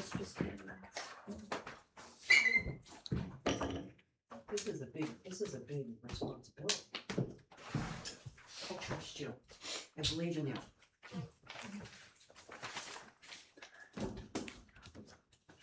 Almost ready.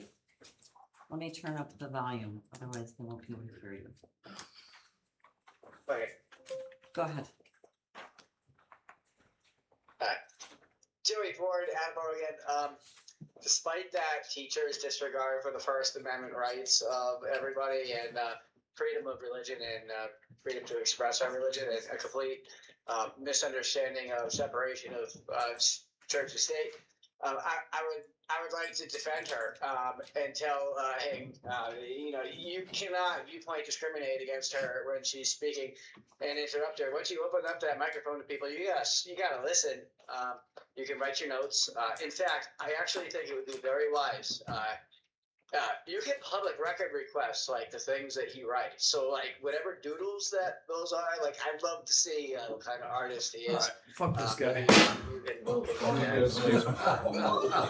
also say, I understand that. Well, he left the room. He was out of order. That's, I mean, Ms. Sanchez, you're welcome to document that, but we need to get him back up. It's really great for autistic children, particularly, and those who are going to be in wheelchairs. I have two disabled children, and we have to protect our most vulnerable. Thank you for your time, and again, shout out to the ADA coordinators. You guys rock. Joey? Joey, can you hear me? Yes, sir. Are you still there? I'm sorry, we had an incident in the meeting and we missed a little bit of the middle. I would be interested in giving you maybe another minute to go ahead and maybe summarize what you were saying, just in case we didn't hear it. Okay, well, I don't know where it cut off, so just move on to the next speaker. Thank you. Okay, Thank you. thank you, Joey. Yeah. I couldn't hear who said it was. Sorry? Who was? I couldn't hear. You couldn't hear what? Who he said he was. Joey Ford. Joey Ford from Massachusetts. Are we now allowed to make? Okay, cool.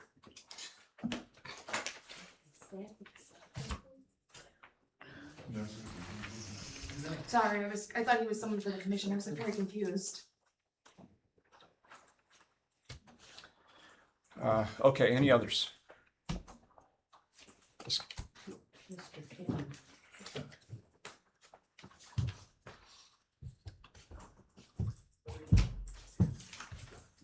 Ken Kopnick, Oregon Township. Again, I'm watching the circus. You know, Ms. Pershenko and I are both looked at and called outsiders because we don't actually live in the city. I will point out to you people that it was a bunch of outsiders that raised question, raised issue, and allowed you to sit there. We're not accepted. You've got people that come in here and they are outsiders outside the city limits.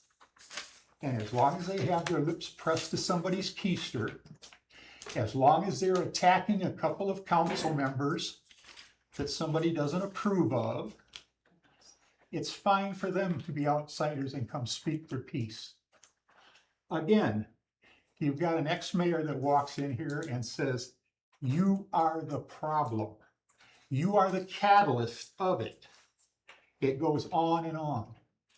I've watched you at several DBA meetings. I've watched them online. And for me, that's a chore because I'm not a tech person. I'm not an software engineer. My background, I've had a few psychology classes too.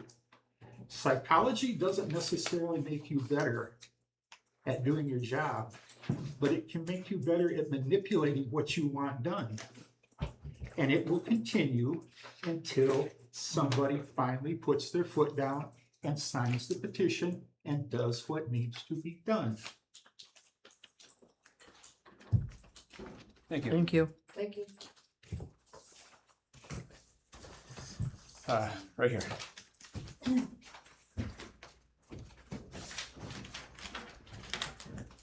Sheila Mallon, I'm a member, I live here in downtown Lapeer. As a member of our community, I find a lot of pleasure and happiness and joy working within our community. I spent this evening downtown volunteering, talking with a lot of the people who are down there with the car show and people from out of town who come to enjoy themselves here. So I take great offense when somebody calls us Little Flint. And you have to have a little more grace when it comes to what is happening downtown. You may have a vision that's very narrow, but there's a lot more going on. and I really wish everyone would partake in it.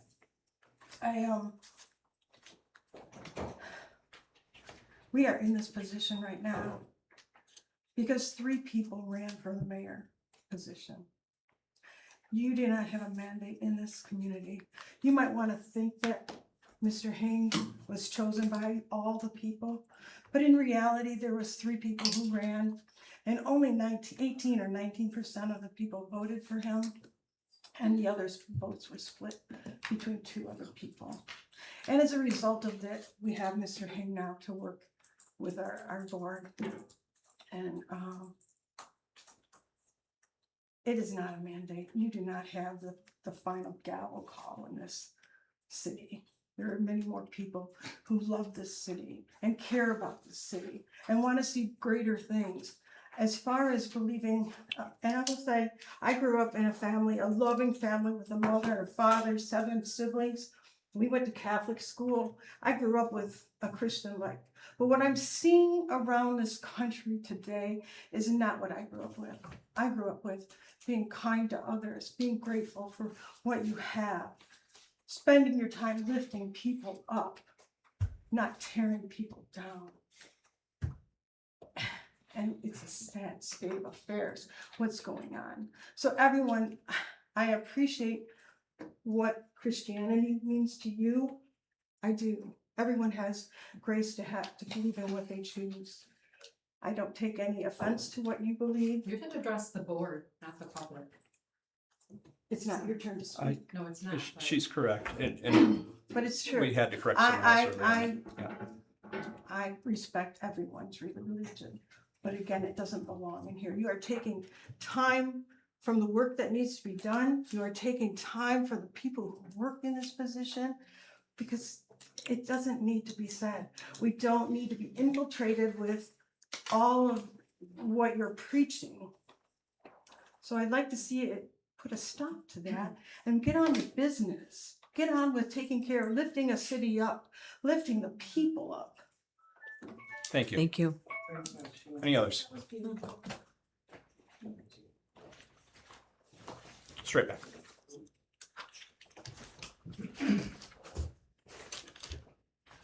Good evening, Brian Cloutier, resident, City of Lapeer. First, I want to just apologize for running for mayor, because if I hadn't run for mayor, we would be in a different position right now. 2, a lot of the problems that we see in this room right now stem from politics. This is a nonpartisan board. It's a nonpartisan board. The seats do not belong to the Democrats. They don't belong to the Republicans. They don't belong to the Tea Party. They belong to the people. You've forgotten that.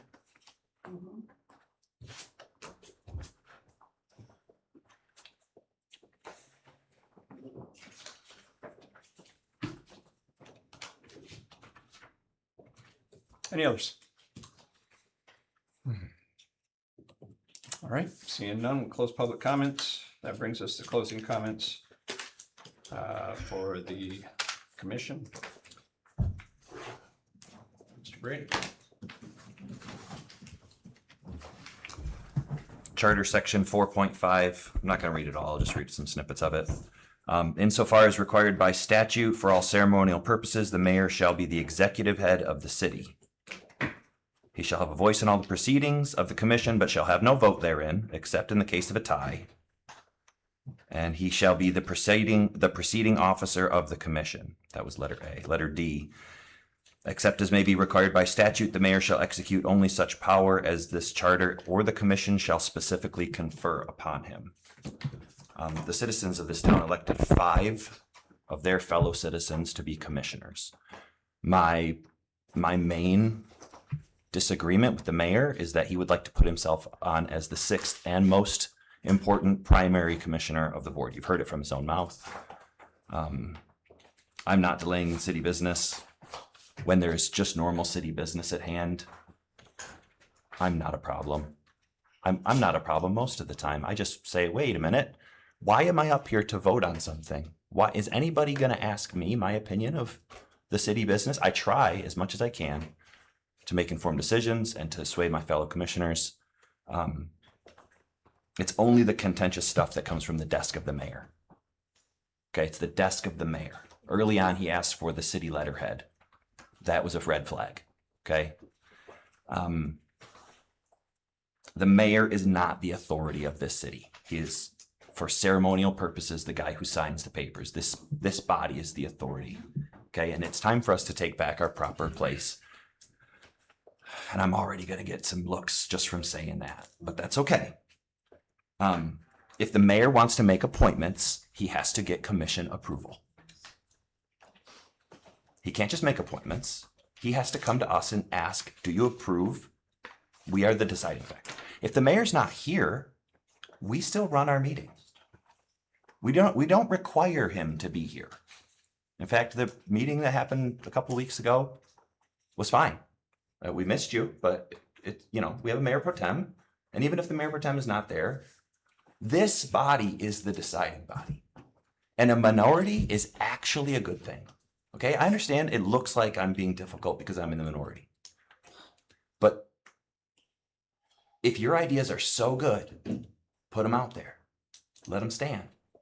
That's not what I'm seeing. What I'm seeing is you're hiding your ideas. You're holding things as close to your chest as possible. That Bodman stuff coming out right at the city manager review. July 4th, you were gone. I'm assuming you were on vacation. We could have had that meeting July 4th, but we didn't. It seems like you're holding this stuff so close. It feels like gotcha. It feels like purposeful delay. I understand you don't want my opinion. That's okay. But that's not good decision-making practice. Let everybody speak. Let everybody weigh in. Now, we could do without all of the public comment. Mr. Brady? We could do without it. Mr. Brady, I'm going to interrupt for a second. Because the people of this Mr. Brady. town are a very specific group of people. I just want to call you to our rules. Of course you do. You've several times inferred my motives. You've placed untrue statements into my mouth that I'm the most important member of this body, and I've never said that. I didn't say you said Yeah, that. you just did. It's on record. No, It's I on didn't. video. No, I didn't. You said that I've said it out of my This own right mouth. here is you doing Mr. that. Brady, It's you doing I'm that. just going to ask you to adhere to our rules and not attack character of members of this body. I will. That's it. So some people like to say some people to avoid that rule. They like to say some people think they're the most important person in the room. And those people are obviously dealing with some hurt and trauma, and they're acting out in a power resistant relationship. I'm sorry for whatever happened. I have done nothing to you. My conscience is clear. Okay? Melissa Petrie, you can roll your eyes if you would like to. I didn't roll my eyes. My eyebrows raised. Sure. Okay. Some people could take accountability for themselves. Some people could. The stuff with Bodman today is prime example. City privilege. The privilege of that information has been disputed the whole time, and we've never gotten that weighed in. Apparently today that was the deciding factor. Well, I don't know if it's privileged or not. It's not. The Attorney Grievance Council said it wasn't. The people ought to be able to see where their tax dollars are being spent. That's my point. Okay? It's not personal prejudice. It's like that's the way government should be in my eyes kind of thing. So that's why I'm ripping on this one so hard. Because it looks bad. It looks really bad. And I don't think it's me making it look bad. Okay, so self-reflect. We can all do better. And in the Garden of Eden, I hate to, sorry, all you Bible people, I'm doing it. In the Garden of Eden, there was several characters, okay? The man and the woman were in rebellion, but the snake was a usurper. Okay, the snake was a usurper. And maybe rebellion looks like pointing out, hey, wait a minute, you don't have the power to do what you're offering right now. I'm done. Thank you. Ms. Glisson. Well, thank you very much. I'm going to switch gears a little bit, folks. This has been a kind of an intense night, and that's okay. You all have the privilege of speaking your mind, and we are up here either taking notes or listening. And thank you for coming, and thank you for expressing your thoughts, whether you live in the city or outside the city. However, I do take umbrage over outside the state on the computer. This past weekend, Commissioner McCarthy and I went back to the Bricks. We walked up and down the street and we saw our illustrious police chief. And it was a good time. There was a lot of people out there. There were no parking spaces. It was quite full.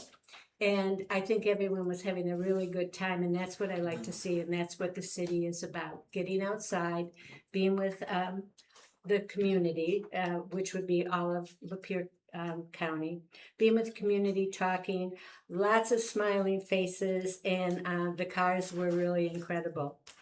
The other thing I want to talk to you about tonight is the America 250 Committee. We were supposed to have a meeting next Monday. Got this, Gigi? Yes. We were supposed to have a meeting next Monday. It has to be canceled because we have to have another meeting here. So in the future, in the near future, I'll post another date for that. And the reason we have to meet again is there might be a few other things to look at for the rest of the year. I'll let Commissioner McCarthy talk about the gala.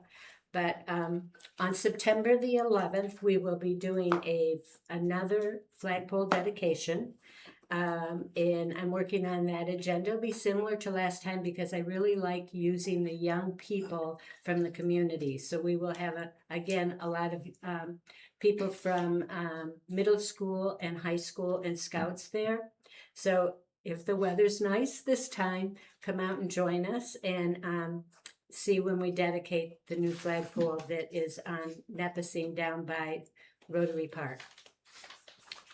The other thing that that we've talked about is planting a Liberty tree, and it will probably be an oak tree. And Rodney isn't right here today, but Rodney's pursuing getting a proper tree so we can dedicate an oak tree, which is our national tree, in one of the parks, and it will be the Liberty tree, and we will have a marker that says this is done to commemorate America 250.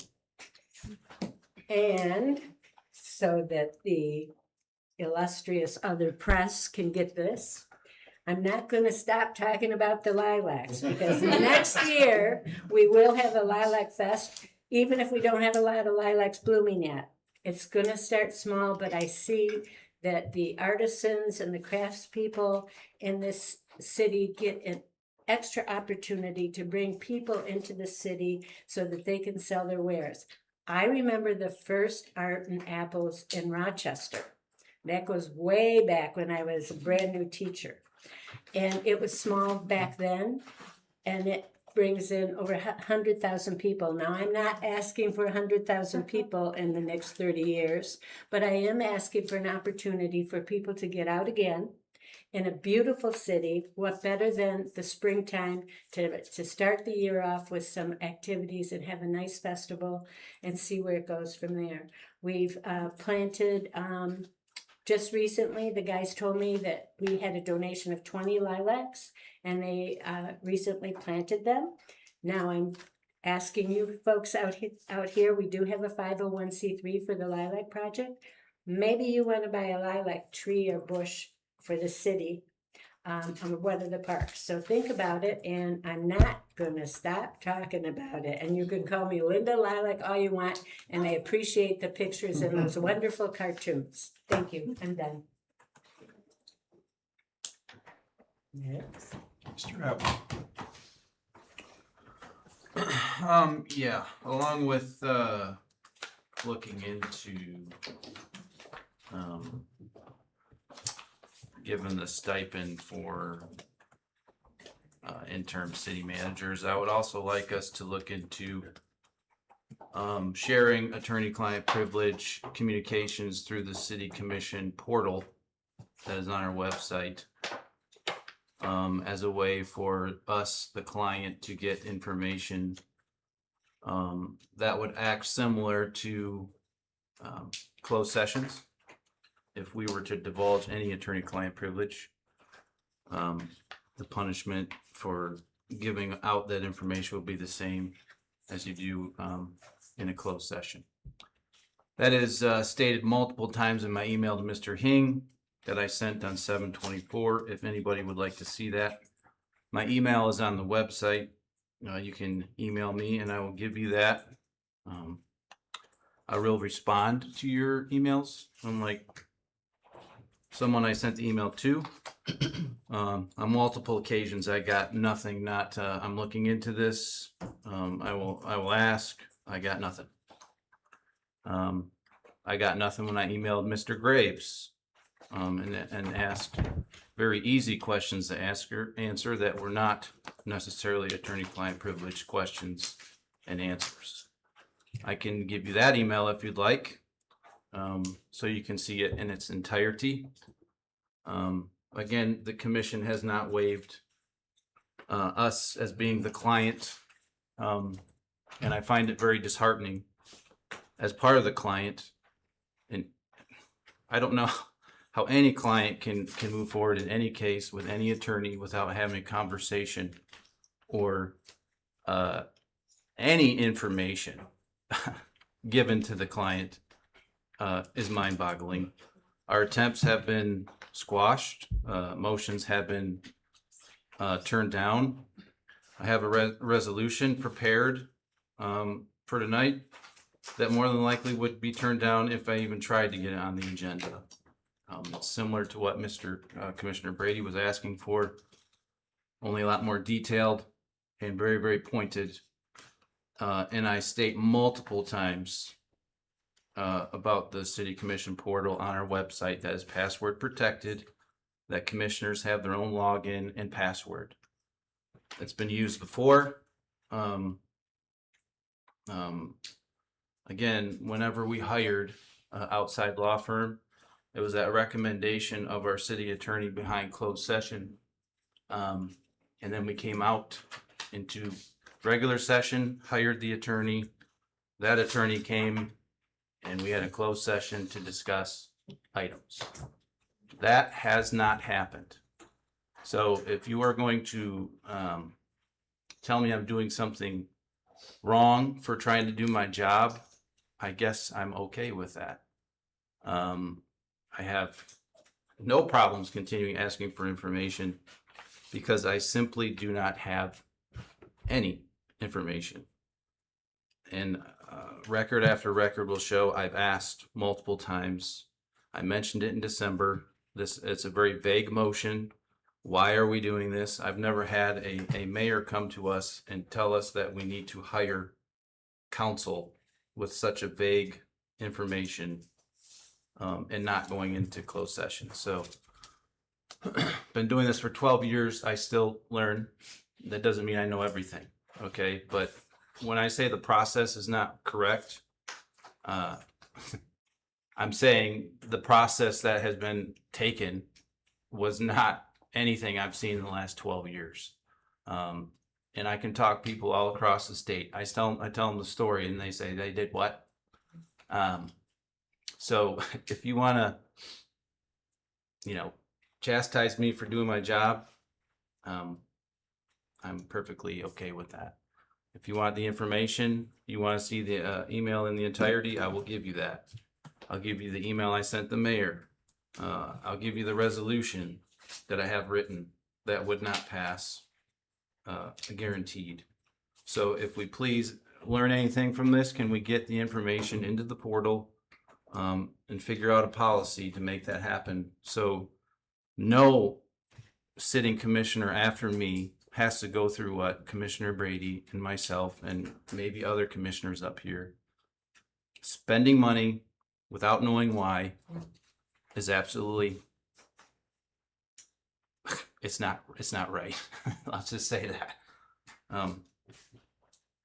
And that's I would also like to thank our staff for running the election so far and all their hard work. And Ramona, thank you for putting up with us yet again for another meeting.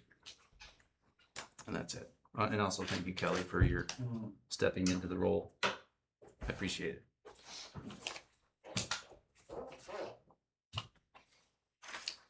Ms. McCarthy.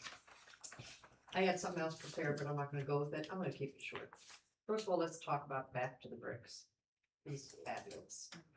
I did put out parking signs beforehand around 11 a.m. Hopefully those parking signs helped everyone. I told Jim Hall I would assist, and he gave me very small menial tasks. Hopefully I lived up to them, so he gives me bigger tasks in the future. But I did learn something while I was walking around looking at those farms. Can any of you guess the color? Can't hear you. Can any of you guess the color of Linda Glissman's very first car? Just take a gander. Oh, are we like Lilac. Purple. red? Lavender. Bingo. Lilac. I mean, when she told me that, I said, you can't make this stuff up. That just has to be like karma or something. I don't know. So I just wanted to bring that up, and I'll take my speaker here because hopefully you can hear me better. Okay. A couple things were said in public comments tonight. I just want to clarify some things. The first thing is staff members are worried.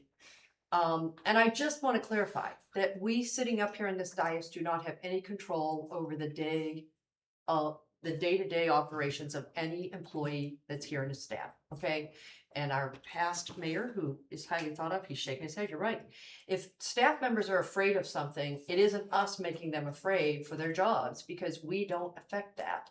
So I apologize, I hope they're not afraid, but it isn't us up here necessarily that create that issue. So the second thing was that people were like, you gotta step away from this religious statements, but we cannot stop you, the public, during your public comments from speaking religiously. That is your right. And so while you think people should step away, I will never be one of them to say that. You probably won't hear me saying it, but I will never ask us to walk away from that, because that is their First Amendment right. Another person mentioned that they could consider why no one wanted to go into a closed meeting, because the information they got in the closed meeting was different than the information outside the meeting. And it'd be very interesting to know what's in the closed meeting versus outside, because when you're in the closed meeting, you're not supposed to share what happened in the closed meeting. So you'd be really hard pressed to know what is different from the closed meeting to outside, because you're not supposed to share it. So that's a little weird. The other thing is that Mr. Atwood just here was talking about the process is not correct, and that there's a portal for information that we could be sharing legal documentation. And it's interesting that he brought that up, because I had a conversation with, I believe it was with you? Nope, it was with Ramona maybe. Who did I have this conversation about the portal? Thank you, Ramona. Takes a village. That portal was available under the old city manager, but it stopped being utilized, according to my conversation, under the current city manager. It is no longer part of the process. It's an old process. We could all decide we want to renew the process, but it's not a process that we would default to today, because it's not something we've been using. Also, when we talk about process, at last week's meeting, I had a whole thing about misdirection, but I'm just going to do 4 things. It was discussed that there were certain people on the commission that were upset that they didn't get to read the legal opinion prior to going to the closed meeting. Don't know when that was a process that we did, but I can tell you in my measly 8 months here, I never get to read the legal opinion until I get inside the closed meeting. As a matter of fact, they're typically numbered. You're not allowed to take notes, you're not allowed to take pictures, and you're not allowed to leave the meeting with that document. You must hand it back in, and the only person who remains holding the legal document would be our city clerk. And then we, as city commissioners, can go back and look at that document with the city clerk. But it's a legal opinion. We don't get to walk out with it. We don't get to ask for a copy to read beforehand. Another person stated it last week that they were surprised that there was an attorney at the meeting from Bodman when the special meeting on the agenda kind of stated that we were going to be listening to a legal opinion. And in my 8 short months here, I can tell you the process has been that we haven't got a clown, we didn't get a mouse, we didn't get, the Pope, we didn't get the mayor. It's an attorney who gives us the legal opinion. because they're the one who has the legal expertise. So no one was surprised that Mr. Womack rightfully brought his attorney to that meeting. But yet we had commissioners on this dais that were surprised that Bodman was there at the same time to have that legal opinion. It didn't make sense to me. That's not what I've learned in the 8 months I've been here. Last meeting was the first time in many, many years, maybe ever, for our clerk, that a closed meeting did not go to a full vote and go into a closed meeting. Pretty much unheard of. And so that's unusual. That's not process. That's not the standard. But there were commissioners who really felt strongly, let's not go into a closed meeting. Let's not hear the legal opinion. Let's not dissect what was said and be able to ask questions and have a dialogue that may have very much included what was actually done by Bodman. But we were not allowed to do that. And that's not the process either. That was unusual. The very last thing I have to say is that you did vote for it. I think. Yeah, it was a vote though. I mean, that It process was, to but it's the vote. first, it's my time and I'm telling you, never before in at least 20 years, maybe 15 years, have we ever not gone to a closed meeting with a vote. Everybody votes, you go in, you do your due diligence, part of our job description. The last thing I want to say is that afterwards, a commissioner asked for a copy to be sent to them of the legal opinion. Just not the process. Again, I said you can go to the clerk, you can ask to look at it. It's not But there. But that's where you find it.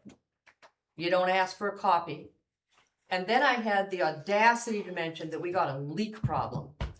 And of course, people said, you're saying very terrible things. But clearly there was an email that was leaked that was between 3 individuals and it went out to social media. And the person who got it at social media verbally accepted, approved, acknowledged he did not FOIA it. If you want to have documents, you have the right to them. You have the right to go and get them through a FOIA process. What you don't have a right to do is get it handed to you by a friend. There's a lot of processes happening. I'm not saying there's bad people up here.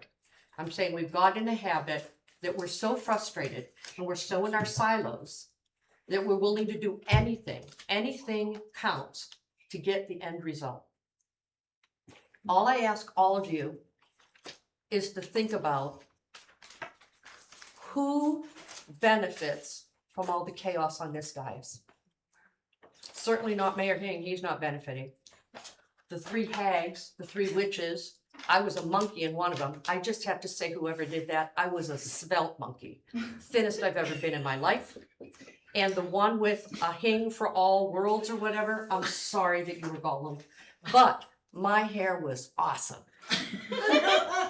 I went to my beautician and said, can you make it look like this? She goes, no, girlfriend, you don't have that hair. So I get it, but it's ugly. And, you know, I really critical thinking, who is benefiting from all this chaos? It is not the mayor. You don't like the mayor, and I can accept that. Like, you get your right to like whoever you want. You might not like me. Recall me too. I'll go back to Florida. I got a condo. I'd like to spend more time there. The reality is you have to use some critical thinking and saying, who benefits from all of this chaos? Who benefits from presenting the mayor as unhinged? Who benefits from that? Just use a little bit of critical thinking, a little deductive reasoning, because nobody continues to go down a path that isn't, that, you know what I mean? Like, the mayor is not a dumb man. He is not just doing this because he likes to rile you up. He isn't. And he's not the one putting out the memes. He's not the one creating all the stuff on social media. He's not participating in it. Who is benefiting from doing this? And what is their ultimate desire? It's not that hard to figure it out. 1 + 1 in this world still equals 2. I'm just frustrated that people will look at that social media and they will choose time and again to pick the low hanging fruit. Takes a little bit more than that. I see that you see what's happening in these meetings, but you only see the visual in the meeting. There's so many other aspects that apply. And so I'm just asking you to maybe sometimes have a little bit more open mind. Maybe take a step back. Everybody here is not trying to hide or collude, or they aren't. I mean, everybody here had a chance to pick up the phone and ask questions like I did, to get answers on Bodman 1 and Bodman 2. Everyone up here had the chance to do that. I didn't email, I didn't call Bodman, I didn't do 6 other things. I picked up the phone and I asked the mayor and he explained it to me. It's not that hard to do. I hope you all have a good night. I thank you all for being here. I'm sorry that I went on a tangent. It's very frustrating being up here. Every single person up here is a good person. All of us. We all have good intent. But sometimes the theater and the orchestrated chaos gets the best of us. I will tell you, I just had a message from Tim Galbraith. I like you, #Lapeer. You know, I read you in the middle of the night when I can't sleep. And he said, sometimes it's addictive, like clickbait. It's addictive to get those positive clicks. And he's right. We get caught up in it. I'm just asking everybody to take a step back. And maybe we can start anew. I don't know. Thank you, everyone. Ms. Petrie.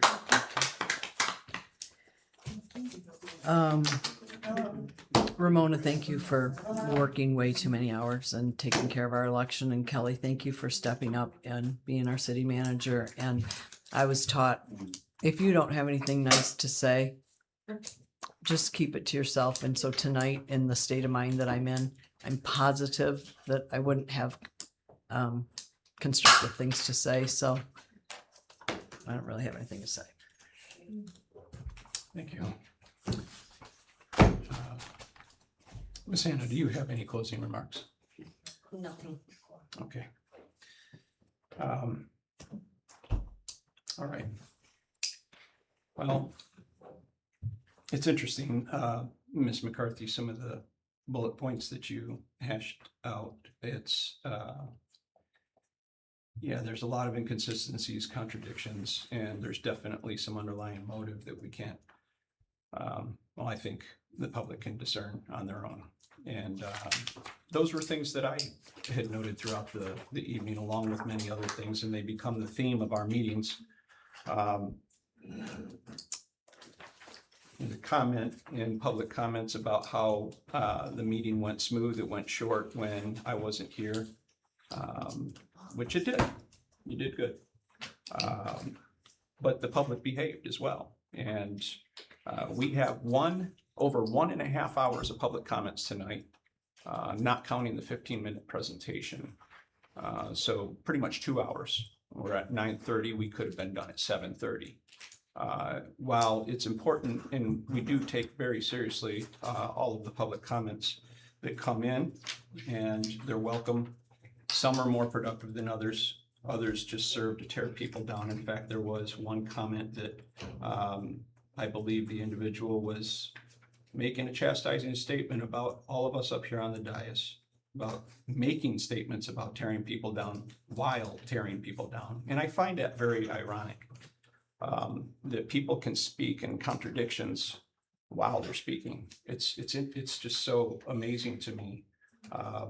But we need to, and then there's a lot of talk about accountability.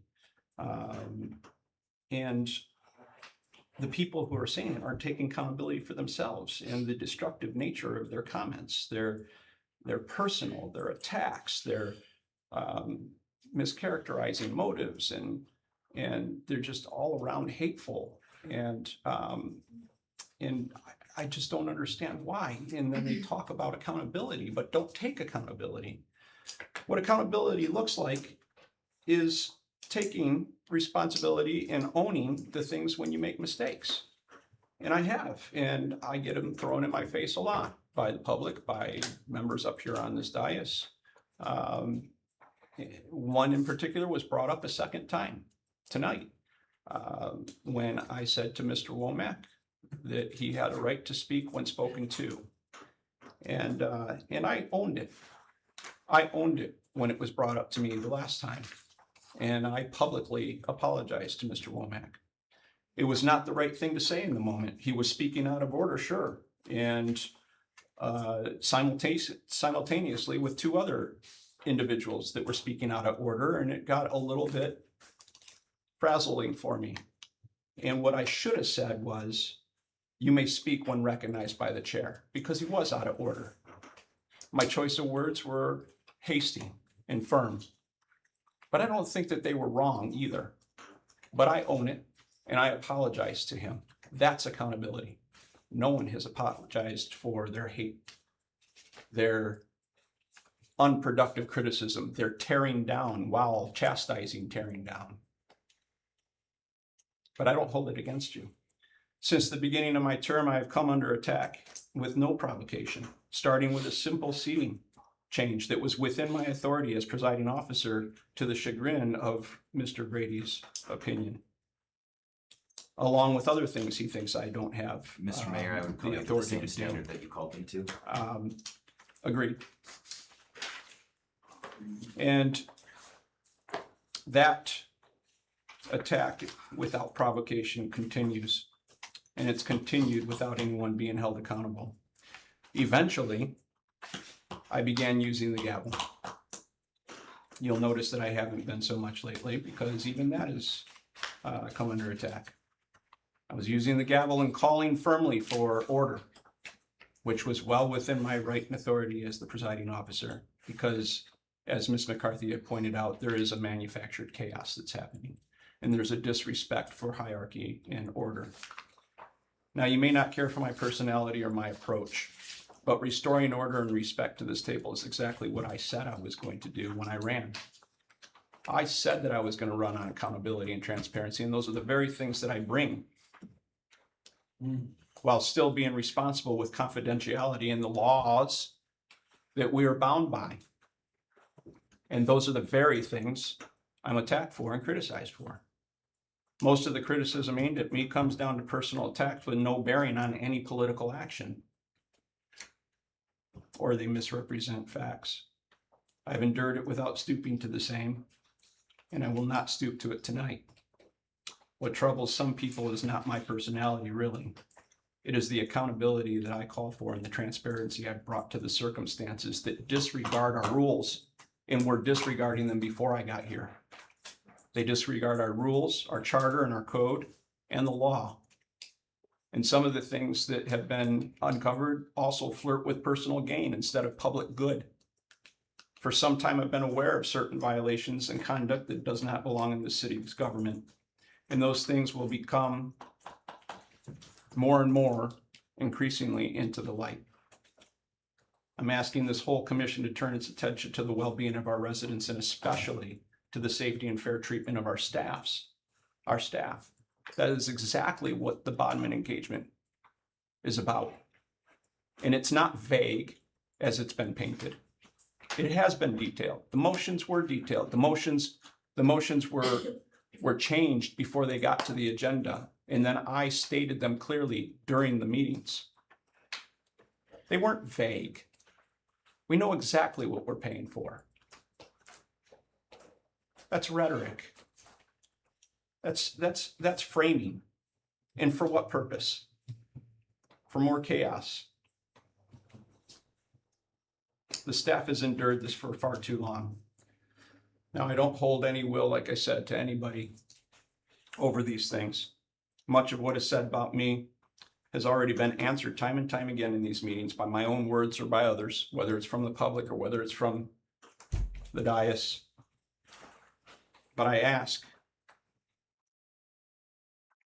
that you just, as Ms. McCarthy had asked, use critical thinking. You know, there's clips that are taken out of context. That's not truth. And I trust the residents to weigh the full record. I would only ask this: engage with me. Ask questions. ask for clarity, and do not jump to conclusions. I have extended that offer and that patience to everyone at this table. I did it again tonight. I've extended that offer to the public, including those who refuse it and then fault me for what they did not take the time to learn. I've not yet been met in the same way. Even so, we can begin to heal. We can reconcile. We need to heal and reconcile this city. I ask that you would all be safe. God bless and good night. Meeting adjourned. No, we got a Oh. closed session. We have the closed session. Before you guys go, do you have any cookies? What are their flavors?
When is yours?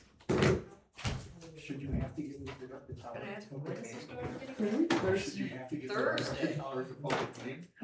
I move to adjourn the meeting. Shouldn't have to, but it might All help. right. We have to Meeting put the video adjourned. back on or They heard not. it? Do we need the video on? Okay, it's on. All right, then, move to end closed session and adjourn the meeting. Move it. Good. Second. All in favor? Aye. Aye. Okay, I'm leaving the building now.